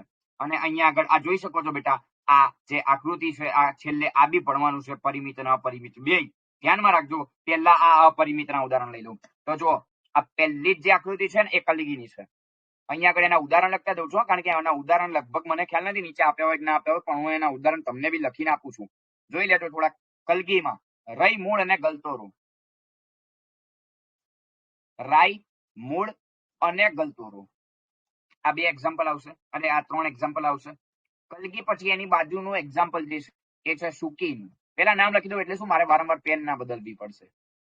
પછી એની બાજુમાં જે છે એ નીલમ સુકીનું એક્ઝામ્પલ છે. એની એક્ઝેક્ટ નીચે જોવા જાવ તો દિલ્હી જે આકૃતિ છે માનસલ સુકીનું એક્ઝામ્પલ છે. પછી એની એક્ઝેક્ટ બાજુમાં તોરો, નોટ ગલતોરો, હા, ખાલી તોરો. પછી છત્રીની જેમ છત્રક. પછી આ જી વાળું જે છે એ સ્તબક. અને ત્યારબાદ લાસ્ટ વાળું જે છે એ એક જ સાથે બધું ભેગું છે, જેને સંયુક્ત કલગી કહેવામાં આવે છે. બરોબર. એના ઉદાહરણ હવે તમને જણાવી દઉં થોડાક, એટલે ધ્યાન રહે. પહેલું નીલમ સુકી જે છે એનું ઉદાહરણ તમને કહી દઉં. શેતુર બિલાડ ગુચ્છ, બિલાડ પત્ર બી કહેવાય છે ને, શેતુર અને બિલાડ પત્ર, નામ ધ્યાનમાં રાખજો. ત્યારબાદ સુકીની વાત કરું તો એમાં અંધેડી, અંધેડીના પુષ્પ એવું કહેવામાં આવે છે. પછી માંસલ સુકી, જેમાં અળવી છે, કેળ છે, પામ છે, અળવીના પત્તા, કદાચ જો સાતમ આઠમ ઉપર ખાતા હોય તો પાત્રા ખાવ છો ને, પાત્રા, હા એજ અળવી છે, કેળ છે, પામ છે, આ બધા. પછી વાત કરું તોરો, ગલતોરો, એ જ એનું ઉદાહરણ થાય. તોરો માંથી ગલતોરો, એ જ કહું છું હું. પછી ત્યારબાદ વાત આવે છત્રક, બ્રાહ્મી જેને કહેવાય, બ્રાહ્મી, એના ઉદાહરણમાં બ્રાહ્મી. પછી એની સાથે સાથે આઈ થિંક સો કદાચ ડુંગળી પણ આવે છે, જોઈ લેજો, ડુંગળી અને વરિયાળી. બરોબર. ચાલો, તેની નીચે છે સ્તબક, સિમ્પલ વસ્તુ છે. એમાં સ્તબક પાછા બે પ્રકારના, કિરણ પુષ્પક અને બિંબ પુષ્પક, એ જે નથી ચોપડીમાં આપેલું. I think no, I don't know, મને ખબર નથી, પણ જોઈ લેજો એકવાર. બરોબર. ચાલો, સૌથી પહેલા તો આ જે જી નંબર વાળું જે સ્તબક છે, સ્તબક, બરોબર, કે જેના ઉદાહરણમાં સૂર્યમુખી અને હજારી ગોટા આ બે વસ્તુ આવે છે. સૂર્યમુખી આવે છે અને એની સાથે સાથે હજારી ગોટા પણ આવે છે. અને એના જે પુષ્પક હોય ને, પુષ્પક બે પ્રકારના છે, કે કિનારી તરફના હોય તો કિરણ પુષ્પક ને કેન્દ્ર તરફના હોય તો બિંબ પુષ્પક. જોઈ લેજો આ વસ્તુ, લખી આપું છું હું તમને અહીંયા આગળ. જો કિનારી તરફના હોય તો એને કિરણ પુષ્પક કહેવામાં આવે છે, અને જો એ બિંબ તરફના હોય, એટલે મતલબ કે કેન્દ્ર તરફ, એમ, બિંબ વિચ ઇઝ કોલ્ડ કેન્દ્ર તરફ, એમ. બરોબર. કે જો કેન્દ્ર તરફના હોય તો જેને આપણે બિંબ પુષ્પક તરીકે ઓળખી શકીએ છીએ. બરોબર છે. ચલો, અને ત્યારબાદ જે આ સંયુક્ત કલગી છે એના ઉદાહરણની વાત કરો તો સંયુક્ત કલગી એક સાથે જો તમે આ ભેગી કરો તો એને સંયુક્ત કલગી તરીકે ઓળખવામાં આવે, જેનું કોઈ સ્પેસિફિક ઉદાહરણ મને હાલ યાદ નથી, પણ એક મિનિટ હું જોઈ લઉં, કદાચ અહીંયા હોય તો તમને જણાવી દઉં. સંયુક્ત કલગી જે આંબો, આંબો અને સરગવો, કે અહીંયા આપેલ છે આંબો અને સરગવો, આંબો અને સરગવો. અને આના ઉદાહરણ નીચે બી આપણે તમને ટીક કરી આપું છું, જેથી તમને વાંચવામાં સરળતા પડે. પહેલું, જો અશાખિત મુખ્ય ધરી પર પુષ્પ સદંડી પ્રકારના હોય છે. બે પુષ્પો હોય, સદંડી અને અદંડી પુષ્પ. ધ્યાન રાખજો, પાછું આ થોડું નવું આવ્યું. બે પ્રકારના પુષ્પો હોય, સદંડી પુષ્પ એટલે દંડ, પુષ્પદંડ જોવા મળશે, અને અદંડી પુષ્પ એવું કહેવામાં આવે છે. બરોબર. ઉદાહરણ રાય, મૂળો અને ઘૂઘરો, જે સરળ કલગી કહે છે જેને. પછી રાજગરો, એમાં લાંબી પુષ્પધરી અંધેડી પુષ્પ, જો અદંડી, અરે અંધેડી ક્યાં, અદંડી પુષ્પ જુઓ, જેને સૂકી કહીએ છીએ આપણે. બરોબર. ત્યારબાદ એક લિંગી પુષ્પો હોય તો તેને નીલમ સૂકી કહેવામાં આવે છે. ઉદાહરણ શેતુર આપેલું છે. માંસલ ધરી સૂકી પુષ્પ વિન્યાસ હોય તેને આકર્ષક માંસલ સૂકી, જેને અળવીને કેળ મેં તમને પહેલા બી આપ્યા. પછી તોરો, તોરોમાં તમે લઈ શકો છો આકૃતિમાં, અહીંયા આવડ છે, કેશિયા ઓરિક્યુલેસા અને ધોળી તળવણી લઈ શકો છો તમે અહીંયા આગળ. કેન્ડી ટફ્ટ, ગલતોરો બી લઈ શકો છો. પછી છત્રક, કોથમીર લઈ લો, કોથમીર છે, ડુંગળી છે, ડુંગળી તમને કીધું જ ને, બરોબર. ડુંગળી છે, વરિયાળી છે, એ બી મેં તમને કીધું. બરોબર. એ બી થોડું ધ્યાન રાખી લેવું. બરોબર. ચલો, એની પછી આગળ વાત કરું અહીંયા આગળ તો એની નીચે જુઓ, બિંબવત પુષ્પાધાર અદંડી પુષ્પ, સૂર્યમુખી ગુચ્છામાં હોય ને તે. અને છેલ્લે જુઓ સંયુક્ત પુષ્પ વિન્યાસ કે સંયુક્ત કલગી જેને આપણે કહીએ. આ તો સંયુક્ત કલગીનું ઉદાહરણ તમને અહીંયા આગળ ખબર જ છે, આપેલું છે, અહીંયા આગળ જોઈ શકો છો. દાખલા તરીકે પામ છે, સંયુક્ત છત્રક દાખલા તરીકે કોથમીર છે, સંયુક્ત તોરો કેન્ડી ટફ્ટ. જોજો બેટા, આ સંયુક્તના 3-4 ઉદાહરણ છે. હા, સંયુક્તમાં છે તો ખરા ઉપરની બાજુએ સૂર્યમુખી, બટ અહીંયા આગળ તમે થોડુંક ધ્યાનમાં રાખજો, સંયુક્ત પુષ્પ વિન્યાસમાં સંયુક્ત કલગી પણ છે, જેનું ઉદાહરણ છે આંબો. પછી એ જ રીતે સંયુક્ત છત્રક બી છે, જેનું ઉદાહરણ છે કોથમીર. અને એ જ રીતે સંયુક્ત તોરો બી છે, કે જેને કેન્ડી ટફ્ટ તરીકે ઓળખવામાં આવે છે. બરોબર. ચલો, અને હવે આવે પરિમિત પુષ્પ વિન્યાસ. એના બી પ્રકાર છે, એક શાખી, દ્વિશાખી અને બહુશાખી. બરોબર. એ બી થોડાક ધ્યાનમાં રાખી લેવા. જોઈ લઈએ છીએ આપણે. પહેલું આમાંથી જ પ્રશ્ન આવશે, લગભગ આમાંથી જ પ્રશ્ન આવશે. એટલે આ વસ્તુ થોડીક જવા ન દેતા, થોડીક ધ્યાન રાખી લેજો. એટલે બરોબર. ચાલો આગળ વાત કરું. પરિમિત પુષ્પ વિન્યાસ. 3 પ્રકારના પરિમિત પુષ્પ વિન્યાસ જોવા મળે: એક શાખી, દ્વિશાખી અને બહુશાખી. કાં તો એક જ શાખા હોય, કાં તો 2 શાખા હોય, કાં તો એ 2 કરતા વધારે હોય. જોઈ લો પહેલી આકૃતિ. કન્ટિન્યુઅસ આ બાજુ એક જ શાખા આ રીતે વિકસતી રહે, જે પરિમિત પુષ્પ વિન્યાસ. નામ લખી આપું છું અહીંયા આગળ. એની મતલબ પરિમિતમાં એકાકી છે એમ. પરિમિત તો છે જ, પરિમિતમાં એકાકી પુષ્પ વિન્યાસ છે એમ. બરોબર. એની બાજુમાં જુઓ 2 ઉદ્ભવ્યા, એકાકી અથવા તો એક શાખી બાજુવાળી દ્વિશાખી આકૃતિની છે. આ એક શાખી લઈ લો, એકાકી નહીં લેવાનું, એક શાખી લઈ લો. કારણ કે એકાકી પુષ્પ વિન્યાસ એ પાછું અલગ, એકાકી બી અલગ છે. એટલે એકાકી કરતા એક શાખી લઈ લો. એની નીચેવાળી જુઓ 2 શાખા ઉદ્ભવ્યા, દ્વિશાખી કહેવાય. 2 શાખા, એક આ બાજુ ને એક આ બાજુ, પણ એની ઉપર બધામાં 2 શાખા. જોઈ લો, એક આ, એની ઉપર પાછી અહીંયા 2, એની ઉપર પાછી અહીંયા 2, આ રીતે દ્વિશાખી. છેક નીચેવાળી જેને બહુશાખી કહેવામાં આવે છે, એક કરતા વધારે શાખા હોય. બરોબર. ઉદાહરણ જોઈ લઈએ. એક શાખી પુષ્પ વિન્યાસ જાસૂદ, દ્વિશાખી પુષ્પ વિન્યાસ જુઈ અને બહુશાખી પુષ્પ વિન્યાસ આંકડો. બરોબર છે. અને અહીંયા આગળ આપણું ઓલમોસ્ટ પૂરું થાય છે. અને પછી કુળ મેં તમને ચલાયેલા છે, જેની મને જરૂરિયાત લાગતી નથી. અને આ એક વાંચી લેજો વિન્યાસ, કલિકાંતર વિન્યાસ. જાણો છો તમે આકૃતિમાં આ હું તમને ખાલી વાંચવા આપું છું, કારણ કે ચોપડીનું છે, જેમાં અહીંયા બીજું કશું જ નથી. ચોપડીનું જ છે, એ જ વસ્તુ છે, એ જ લખેલું છે. બરોબર. આ તમને હું ખાલી હોમવર્કમાં વાંચવા માટે આપું, જે તમારે વાંચી લેવું. જેની નીચે આકૃતિ પણ સ્પષ્ટ આપેલી છે. બધી આકૃતિ જોઈ શકો છો. આ બરોબર, આ રહી જોઈ શકો છો. અને એની પછી મસ્ત કુળ આપેલા છે. કુળમાં આપણે 3 જ યાદ રાખવાના જરૂર છે, બાકી બીજા યાદ રાખવાની જરૂર નથી. ફેબેસી, લિલિયસી, સોલેનેસી. એ તો મેં તમને મારી રીતે શીખવાડ્યા છે. જીવન હોય તો ફેબેસી, G2 હોય તો સોલેનેસી, G3 હોય તો લિલિયસી. છેલ્લું વાળું છે એના ઉપરથી જ કીધું હતું ને મેં, મારી રીતે મેં શીખવાડ્યા હતા. આ બસ આ જોઈ લો, એના એ જ ઉદાહરણ છે. આ એ જ આપેલા છે, જોઈ લો બધા. બરોબર. બસ તો અહીંયા આગળ આપણું ઓલમોસ્ટ મોર્ફોલોજી કમ્પ્લીટ થાય છે. બોલો. પછી આ આદિદારું અનુદારું છે. આની મને જરૂરિયાત નથી લાગતી, કારણ કે આમાંથી બહુ જ ઓછા રેર કેસમાં પૂછે છે. ક્યારે? રેર કેસમાં આકૃતિઓ આધારિત. કારણ કે આની પેશી ઇમ્પોર્ટન્ટ છે, જે પેશી તમે તમને કરાવી છે. અને આમાં વાહી પુલની ગોઠવણી એક ધ્યાનમાં રાખજો. સહસ્ત વર્તમાન છે, સહસ્ત અવર્તમાન છે, એ વાળી. એની પછી તો આ મોર્ફોલોજી તો પૂરું થઈ ચુક્યું છે. આ જોઈ શકો છો. હવે તો અળસિયું બંધો ને ચાલુ થયા. બોલો બેટા. તો આ વસ્તુ ક્લિયર છે, આ મોર્ફોલોજી આખું. પછી આગળ વધવું. પછી આપણે છેલ્લું હવે પ્રચલન અને હલનચલન એ કમ્પ્લીટ કરીએ, એટલે પછી આપણું આ લેબ મેન્યુઅલ જે તમારા 12 માર્ક આપશે, જે પૂરું થાય અહીંયા આગળ.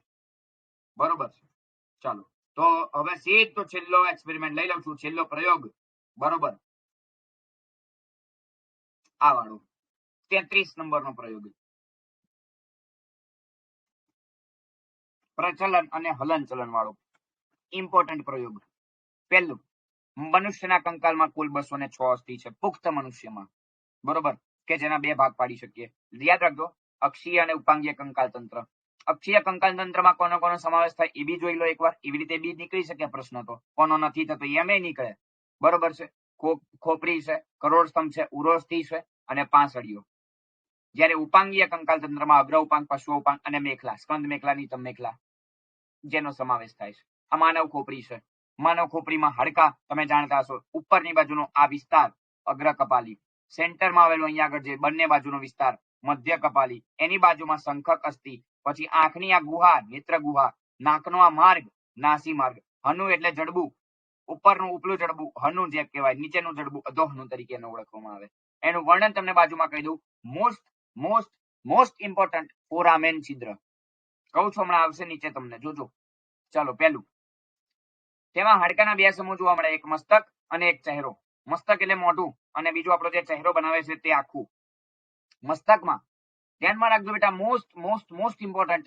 મસ્તકમાં પશ્વ કપાલી, પાર્શ્વ કપાલી, અગ્ર કપાલી, શંખક અસ્થિ, સ્ફિનોઇડ અને ઇથમોઇડ, જેનો સમાવેશ થાય છે. શેમાં? મસ્તકમાં. બરોબર છે. ત્યારબાદ મસ્તકની અસ્થિમાં આંખ ગોઠવાઈ શકે એવું નાનું કોટર બને, જેને નેત્ર ગુહા કહેવાય. ચહેરાના અસ્થિ ખોપરીનો આગળનો ભાગ બનાવે, જેને ચહેરો કહેવાય. અને મુખ ગુહાના પાછળના અને પાયાના ભાગે યુ આકારનું એક દ્વિત અસ્થિ જોવા મળે છે. કેવા આકારનું? યુ આકારનું એક દ્વિત અસ્થિ મુખ ગુહાના પાછળના ભાગે. પછી નેત્ર ગુહાની નીચે નાસિકા અસ્થિથી બનતું નાસિકા કોટર એક રચાય છે. પછી હનુ છે, ચહેરાના અસ્થિ દ્વારા ઉપરનું જડબું બને છે, જ્યારે અધોહનું નીચલું જડબું બનતું જોવા મળે છે. બંને ચહેરામાં પણ ભાગ લે છે, કારણ કે આકાર ત્યારે જ દેખાય. ઘણા બધાને તમે જોયું હશે, કદાચ કોઈ વ્યક્તિ ધૂમ્રપાન કરે છે તો એનું જે આપણે કદાચ એડવર્ટાઇઝમાં સાંભળ્યું હોય તો એનું જડબું જે છે કાઢી લેવામાં આવ્યું છે કે એ રીતનું હોય છે. એ જ વસ્તુ છે આ. અને એના પોલાણમાં દાંત બંધ બેસતા સિમેન્ટ દ્રવ્ય વડે જોડાયેલા. દાંતના બી 4 પ્રકાર: છેદક દાંત, અગ્રદાંત, છેદક દાંત, ત્રાક્ષી દાંત, અગ્રદાંત અને દાઢ. 21-23/21-23 પુખ્ત મનુષ્યમાં. મનુષ્ય નાના બાળકમાં 21-02/21-02 એ બી તમે જાણતા હશો. બરોબર. દાંતને અસ્થિમાં ગણવામાં આવતા નથી. દાંત ઉપર ઇનેમલનું આવરણ હોય, જે કેલ્શિયમ ફોસ્ફેટનું બનેલું હોય છે કે કેલ્શિયમ કાર્બોનેટ હોય, જણાવજો મને હો. 2 ઓપ્શન આપ્યા. દાંતની ઉપરનું આવરણ enamel, calcium phosphate, calcium carbonate હોય કે કઈ ના હોય, જણાવજો ફટાફટ બેટા, જલ્દી. એક્ઝેક્ટલી કેલ્શિયમ ફોસ્ફેટ નું બનેલું છે. બરોબર, કેલ્શિયમ કાર્બોનેટ નહીં. ચાલો આગળ વાત કરું તો હવે જે બે પાર્શ્વ કપાલી છે, પાર્શ્વ નોટ પશ્વ, યાદ રાખજો બેટા, એ અગ્ર કપાલી ઝિગઝેગ સર્પા આકારે રચના ધરાવે છે, તથા બે પાર્શ્વ કપાલી વચ્ચે આવી એક રચના આવેલી હોય છે. પછી પશ્વ કપાલી પાયાના ભાગે એક મોટું છિદ્ર. આવી ગયું જો, જેને ફોરામેન મેગ્નમ કહેવાય, ફોરામેન છિદ્ર પશ્વ કપાલીમાં, કે જે મહાછિદ્ર દ્વારા મગજ અને કરોડરજ્જુ સાથે સંપર્ક બનાવે, જે જ ફોરામેન છિદ્ર તરીકે ઓળખવામાં આવે છે. બરોબર, મગજ અને કરોડરજ્જુની સાથે જે સંપર્ક બનાવે છે તે એમ. બરોબર. પછી વાત આવે ખોપરી, જે દ્વિકંદુક વાળી છે, અર્થાત તેમાં બે પશ્વ કપાલી કંદુક જોવા મળે છે, જેના દ્વારા આપણે ખોપરીની પ્રથમ કશેરુકા કે જેને શિરોધર કહેવાય એની સાથે જોડાય. મતલબ સમજો, એક બાજુ બતાવો આકૃતિ, આ ખોપરી છે અને અહીંયા આગળ તમારી આ કરોડસ્તંભ જોડાય છે. બરોબર, તો કરોડસ્તંભની જે છેક ઉપરની પ્રથમ કશેરુકા જે છે ને એને કહેવાય શિરોધર, એ જોડાય છે ખોપરીની સાથે. બરોબર, એટલે જોઈ લો, આ બાજુમાં આકૃતિ આપેલી જ છે, અહીંયા આગળ. બરોબર, વ્યવસ્થિત આકૃતિ છે, જેવી તેવી નથી. ટોટલ 26 કશેરુકા હોય, જાણતા હશો તમે. એમાં પ્રકાર પેલા કહી દઉં, પછી બીજી વાત કરું. ગ્રીવા કશેરુકા ટોટલ 7 હોય, પુરસીય કશેરુકા 12 હોય, કટી કશેરુકા 5 હોય, ત્રિક કશેરુકા 1 હોય, પણ જે વિલીનીકરણ પામેલી હોય, અને પુચ્છાસ્થિ પણ 1 હોય. પણ આ મેં વાત કરી પુખ્ત મનુષ્યની હો બેટા, આ પુખ્ત મનુષ્યમાં 26 હોય, નાના બાળકમાં ટોટલ 33 હોય છે, જેમાં આ છેલ્લે બે વાળા જે છે ને એ વધારે હોય. બરોબર, કે જેને ત્રિક કશેરુકા અને પુચ્છાસ્થિ તરીકે ઓળખીએ છીએ, તે વધારે જોવા મળે છે. બરોબર, એટલે એ થોડું ધ્યાનમાં રાખજો.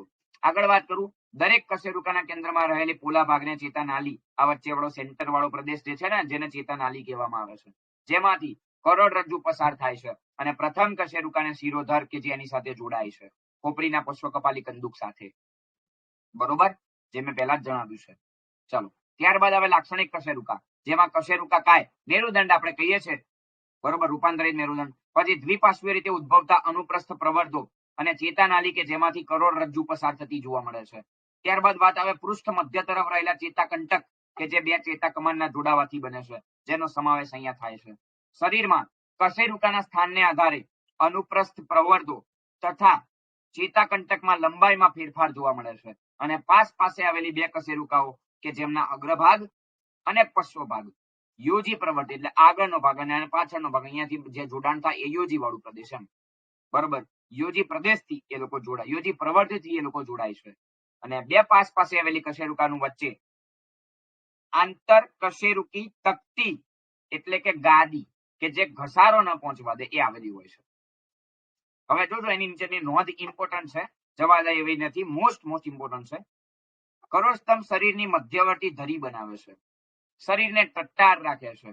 કરોડસ્તંભનું રક્ષણ કરવા ઉપરાંત ખોપરી, પાંસળી પિંજર, નિતંબ મેખલા, સ્કંદ મેખલાને જોડાણ પણ પૂરું પાડે છે. અને આપણી જે ગરદન છે પછી ઉરસનો પ્રદેશ છે, ઉદરનો પ્રદેશ છે, કમર જે છે એને એક બધાને સ્નાયુને જોડાણ સપાટી પણ પૂરી પાડતું જોવા મળે છે. મોસ્ટ ઇમ્પોર્ટન્ટ, થોડું ધ્યાન રાખવું, ફરીથી બોલું છું, બરોબર.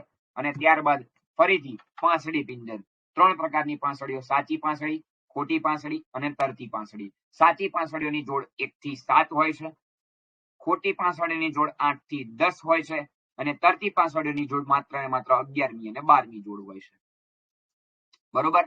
ચાલો વાત કરું એના વિશે. તો ઉરસથી જે પાંસળી પિંજર માટેનું તળિયું બનાવે છે તે 7 જોડ પાંસળીઓને જોડાણ આપવા માટે 7 ખાંચ બંને તરફ ધરાવે છે. એ જ મેં કીધું ને, સાચી પાંસળીઓ જે 7 છે 1 થી 7 એ એની સાથે સ્પષ્ટ રીતે ખાંચમાં જોડાય છે. બાકીની 8મી, 9મી અને 10મી જે 7મા નંબરની આ પાંસળી છે એની સાથે જોડાય છે. 11મી ને 12મી તો તરતી હોય છે. ચાલો આગળ વાત કરું હવે. તો તેની ઉપરનો પહોળો ભાગ ષટકોણાકાર તકતીમય હોય, જેને હસ્તક અથવા તો દંડાભ કોશિકા કહેવામાં આવે છે. જ્યારે નીચેનો ભાગ જેને ખડગાકાર પ્રવર્ધ કહેવામાં આવે છે. જો આ આકૃતિમાં આ ઉપરનો ભાગ અને એક્ઝેક્ટ આગળના ભાગે ઉરસથી જોઈ શકો છો. અને એમાં 7 ટોટલ પાંસળી જે છે 7 ખાંચમાં જોડાયેલી જોવા મળે છે. પાછળની બાજુએ કરોડસ્તંભ સાથે, આગળની બાજુએ ઉરસથી સાથે જોડાય છે, બરોબર. ચાલો ત્યારબાદ પાંસળીઓને આપણે 2 ભાગમાં વહેંચીએ છીએ, ઉરસીય પાંસળી અને ઉરસ્થિકીય પાંસળી. ઉરસીય પાંસળી જે ઉરસ પ્રદેશની ઉરસીય કશેરુકાની સાથે જોડાયેલો, જ્યારે ઉરસ્થિકીય પાંસળીઓ લગભગ 7 જોડ ઉરસીય પાંસળી એ 7 જોડ ઉરસ્થિકીય પાંસળીની સાથે અસ્થિબંધ. એટલે ટૂંકમાં કહેવાય એવું માંગે, ઉરસ્થિકીય એના 2 ભાગ પાડો, ઉરસ્થિ એટલે ઉરસીય વત્તા અસ્થિ, એવી રીતે કીધું છે. એટલે અસ્થિની બનેલી હોય ને, અસ્થિ મજબૂત છે એટલે મજબૂત હાડકાની બનેલી હોય ને, એટલા માટે એને ઉરસ્થિકીય તરીકે ઓળખવામાં આવે છે. જે અસ્થિબંધ મેં પહેલા જ કીધું એની સાથે જોડાય છે, બરોબર. અને ઉરસીય ગુહાનું શ્વસન દરમિયાન કદ વધઘટ થાય છે, અને એની એક્ઝેક્ટ સેન્ટરમાં અહીંયા આગળ હૃદય પણ જે છે એ એની ગુહામાં સ્થાન પામેલું હોય છે, જાણતા હશો. ટોટલ કુલ 12 જોડ હોય, તમે તમને પહેલા જ કહી દીધું. પાતળું ચપટું અસ્થિ છે જે કરોડસ્તંભમાંથી ઉત્પન્ન થઈને વૃક્ષ આગળની તરફ વધે. પાંસળીનું મુખ્ય જોડાણ કશેરુકા કાય સાથે અને ગાંઠમય કશેરુકાને અનુપ્રસ્થ પ્રવર્ધ સાથે જોડાણ જોવા મળે છે. ત્યારબાદ આવે 7 ઉરસીય પાંસળીઓ જે ઉરસ્થિકીય પાંસળીની સાથે જોડાણ દર્શાવે.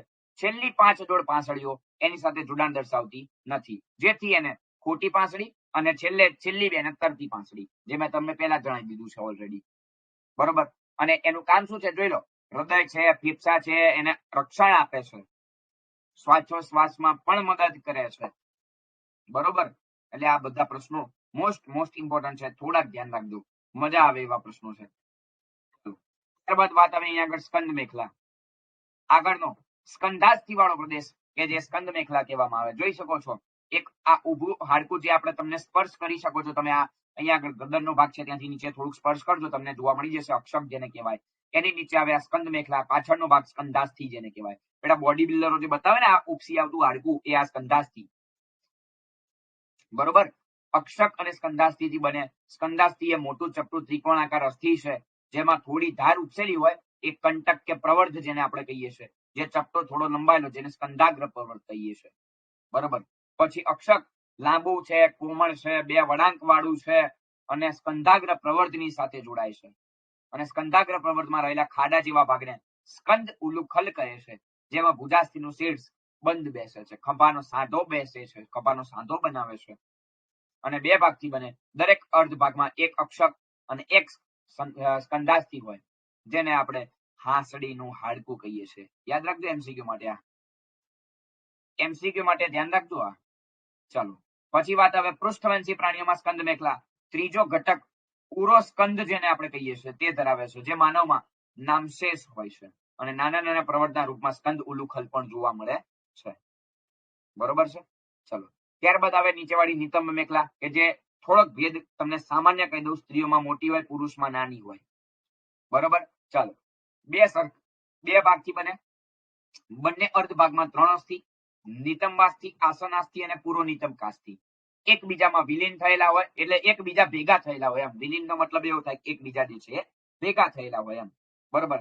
ઉપરોક્ત 3 અસ્થિના જોડાણ સ્થાનથી બનતી ખાડા જેવી રચના, જેને નિતંબ ઉલુખલ તરીકે ઓળખવામાં આવે છે, કે જેમાં જાંઘનું અસ્થિ બંધ બેસતું જોવા મળે છે. અને આ એની આકૃતિ છે, જોઈ શકો છો.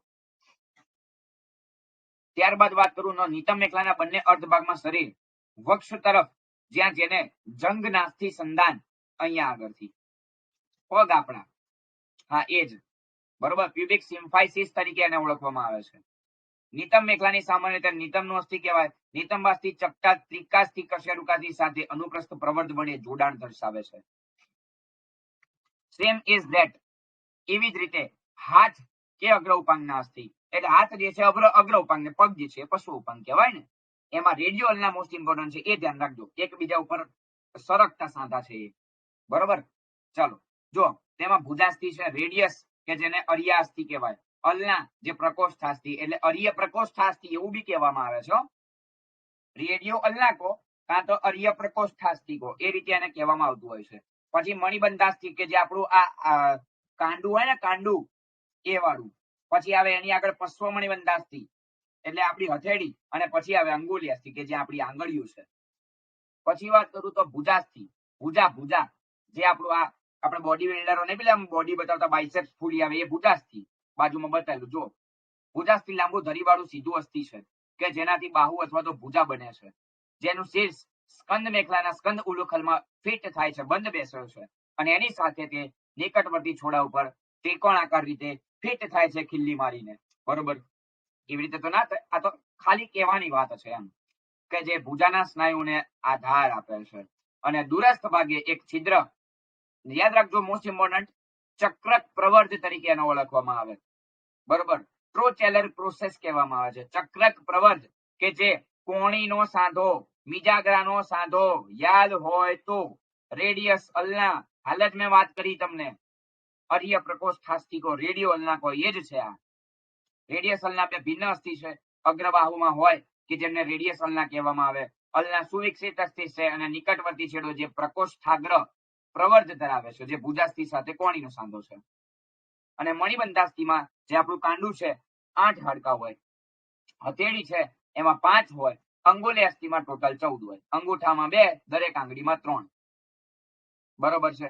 આ રીતે એ આપણને જોવા મળે છે, બરોબર. પછી આવે સેમ એઝ ધેટ પશ્વ ઉપાંગ, એમાં આવશે જેમ પેલામાં અરિય પ્રકોષ્ઠાસ્થિ છે એ જ રીતે આગળ આવશે અહીંયા ટિબ્યુલા ને ફિબ્યુલા, બરોબર.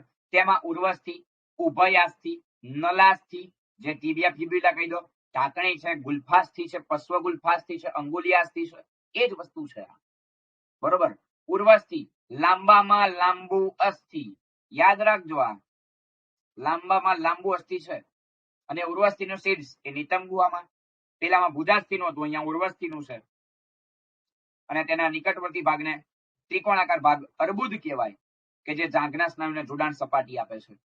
અને દૂરસ્થ ભાગે 2 કંદુક હોય છે, અને જે ત્રિકોણાકાર ઢાંકણી અને ઉભયાસ્થિના નિકટવર્તી ભાગ સાથે વક્ષ તરફ ઘૂંટણનો સાંધો બનાવે છે, બરોબર. ટીંચણ ઘૂંટણ વાળો સાંધો એમ. પછી આવે ઉભય નલાસ્થિ કે જેમાં ટિબિયા ફિબ્યુલા, 2 ભિન્ન અસ્થિ છે, જેમ આપણે હાથ ઉપર કેવા સરકે, સેમ એઝ ધેટ એ જ છે આ, જેને આપણે ઉભયાસ્થિ કે નલાસ્થિ કહીએ છીએ. અને તે પગના નળકના ભાગે, એટલે જે મેઇન પોર્શન કહેવાય, જે આપણો આખા શરીરનો ભાર ખમે છે એ છે. અને નલાસ્થિ કરતા ઉભયાસ્થિ સુવિકસિત અસ્થિ છે, એનો નિકટવર્તી ભાગ ઉર્વસ્થિ તથા ઢાંકણીની સાથે જોડાઈ અને ગોઠણ બનાવે છે. ગોઠણ એટલે તળી, નીચેનું તળિયું, જેની હરોળમાં 7 ઘૂંટી, જે આપણી આ પગની હથેળી કે જે એનો પાછળનો ભાગ કહેવાય ને એ છે આ. એટલે આ બાજુમાં વાળો જો આ બતાવી રહ્યો છું, એ વાળો ભાગ ઘૂંટી વાળો પ્રદેશ, કે જે મોટામાં મોટું હાડકું ચૂનામય છે, પગની એડી કહી શકો છો. અને પશ્વ ગુલ્ફાસ્થિ કે જે કુલ 5 છે, પદ તલ એટલે પગની જે ગાદી છે ને નીચે વાળી, એ વાળી છે. અને પગના અંગુલિયાસ્થિ કુલ 14 છે ટોટલ, જેમાં અંગૂઠામાં 2 હોય, આંગળીઓમાં 4 આંગળીઓમાં કુલ 3. એ તો સેમ એ જ થયું ને, જે હાથમાં થયું હતું એનું એ જ થયું, આમાં કઈ નવું નથી થયું, બરોબર. અને તેની પછી છે લાસ્ટ જે સાંધા વાળો છે, આમાંથી તો પૂછાવાનો ફાઇનલ સાંધા છે. સાંધાની સાથે સાથે જે હલન ચલનના પ્રકારો છે અહીંયા આગળ એ જોઈ લેજો. પહેલું સરકતો સાંધો, એકબીજાની ઉપર સરકે, પહેલું તો આપણો સાંધો મણિબંધાસ્થિનો, પછી ગુલ્ફાસ્થિનો, એકબીજા ઉપર સરકતા સાંધા આને કહેવામાં આવે છે. જોઈ શકો લખેલું છે પશ્વ ઉપાંગના સાંધા રેખાંકિત નિરૂપણ. સેમ એઝ ધેટ ઉખડીનો સાંધો, ખોપરીમાં જોવા મળે, ખોપરી અને ક્રોસ્તંભનું જે જોડાણ થાય ને શિરોધર, આ પોઈન્ટ ઉપર રેખાંકિત નિરૂપણ છે આ એનું. જોઈ લો બાજુમાં જો એનું રેખાંકિત નિરૂપણ આવેલું, જેમાં આપણે સ્ક્રૂ ફિટ કેવો કર્યો હોય, હા એવી રીતે, બરોબર. ત્યાં આગળ એ જોવા મળે શિરોધર અને અક્ષક શેરુકા વચ્ચે. સેમ એઝ ધેટ નીચે મિજાગ્રાનો જે કોણીનો સાંધો હાલ આપણે કયો, ઢીંચણનો સાંધો લઈ શકો છો, ઘૂંટણનો. પછી વળી શકે એવા આંગળીઓ લઈ લો, અંગૂઠો લઈ લો, બરોબર. વળી શકે એવા સાંધા છે. મણિબંધાસ્થી એટલે કાંડું લઈ લો. અને પછી આવે કંદુક ઉલુખલનો સાંધો, કે જે પહેલું તો ઉર્વસ્થિ અને નિતંબ મેખલાનો સાંધો બનાવે.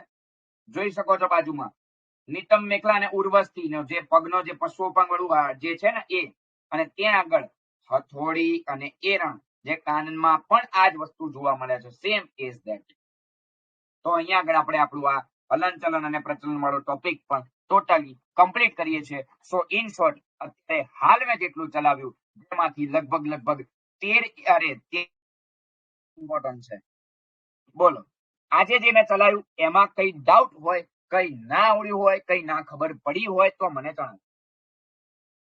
થોડું એકવાર આજે મેં લખ્યું છે એ હું તમને હમણાં મોકલી આપું છું પીડીએફ, બરોબર છે, જેથી તમે એકવાર વાંચી લેજો, તમને પણ આવડી જાય. તમારા જે 3 MCQ છે, જે 12 માર્ક છે એ સિક્યોર થઈ જાય, બરોબર છે, ક્લિયર. તો હવેનો સેશન જોડકાનો સેશન રહેશે. હવેનો સેશન જોડકાનો રહેશે. 11th ના જોડકા પછી પહેલા લઈશ, ત્યારબાદ 12th ના જોડકા લઈશ. લગભગ 400 જોડકા છે ટોટલ, અને 400 માંથી 11 જોડકા ફાઇનલ. 400 માંથી 11 જોડકા ફાઇનલ, એટલે 11 ચોક 44 માર્ક નેક્સ્ટ ટાઈમ. આજે જ્યારે સપક્ષ પરાગત વાળો ક્વેશ્ચન પૂછાયો હતો ત્યારે આવું બુલેટિનમાં કીધું હતું કે પ્રેક્ટિકલ માંથી આવશે એમ.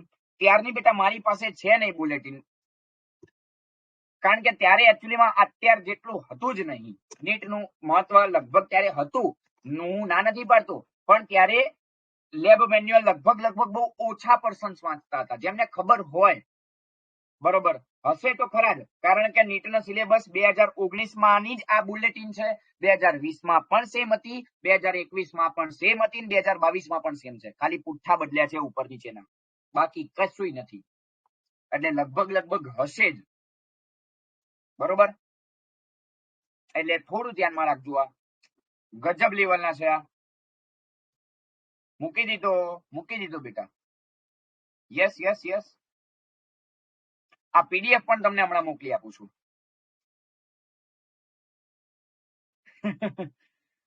વર્ડ્સ તો બેટા રહેવાના, થોડાક તોડી નાખે એવા વર્ડ્સ છે, રહેવાના વર્ડ્સ.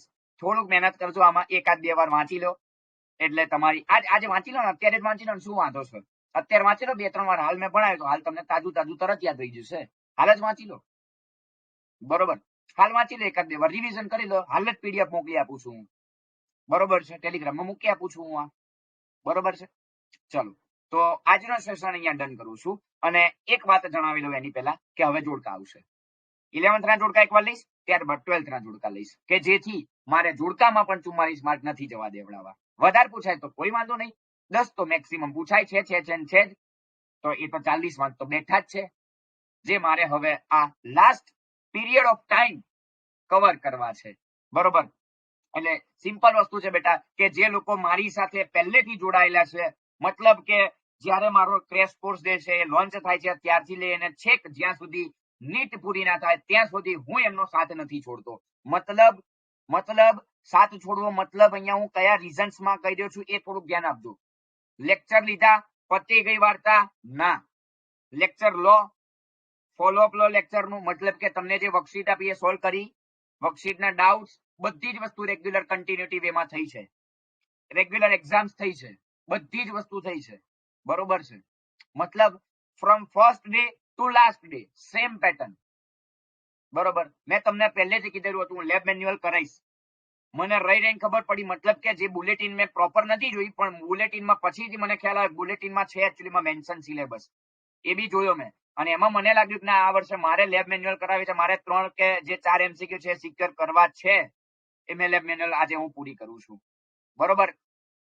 ત્યારબાદ હવે તમારું એક કામ છે કે આ વિડીયો છે મેક્સિમમ શેર કરજો, મેક્સિમમ સ્ટુડન્ટ સુધી શેર કરજો આ વિડીયોને, કે જેથી દરેકે દરેક સ્ટુડન્ટ્સને આ પહોંચી શકે, એ પ્રિપેરેશન કરી શકે.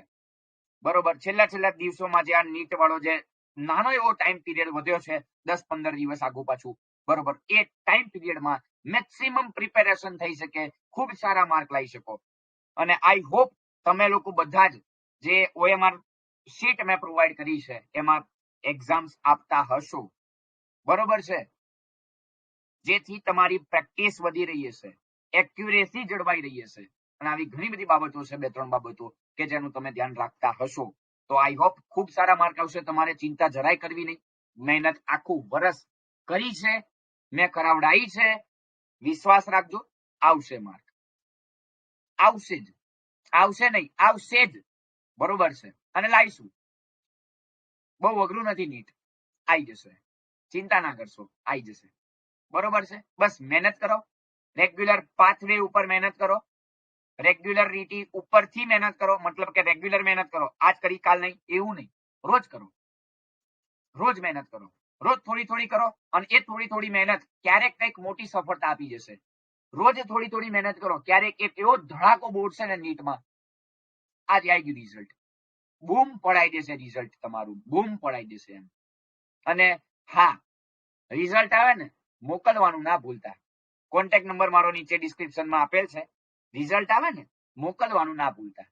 મને ખ્યાલ આવે કે મેં પ્રિપેરેશન જે કરાઈ છે ને એના બેઝિસ પર તમારું રિઝલ્ટ શું આવ્યું છે, એટલા માટે. બરોબર છે. ચલો, તો વધારે સમય લેતો નથી. આજનો સેશન હું અહીંયા આગળ ડન કરું છું. બરોબર છે.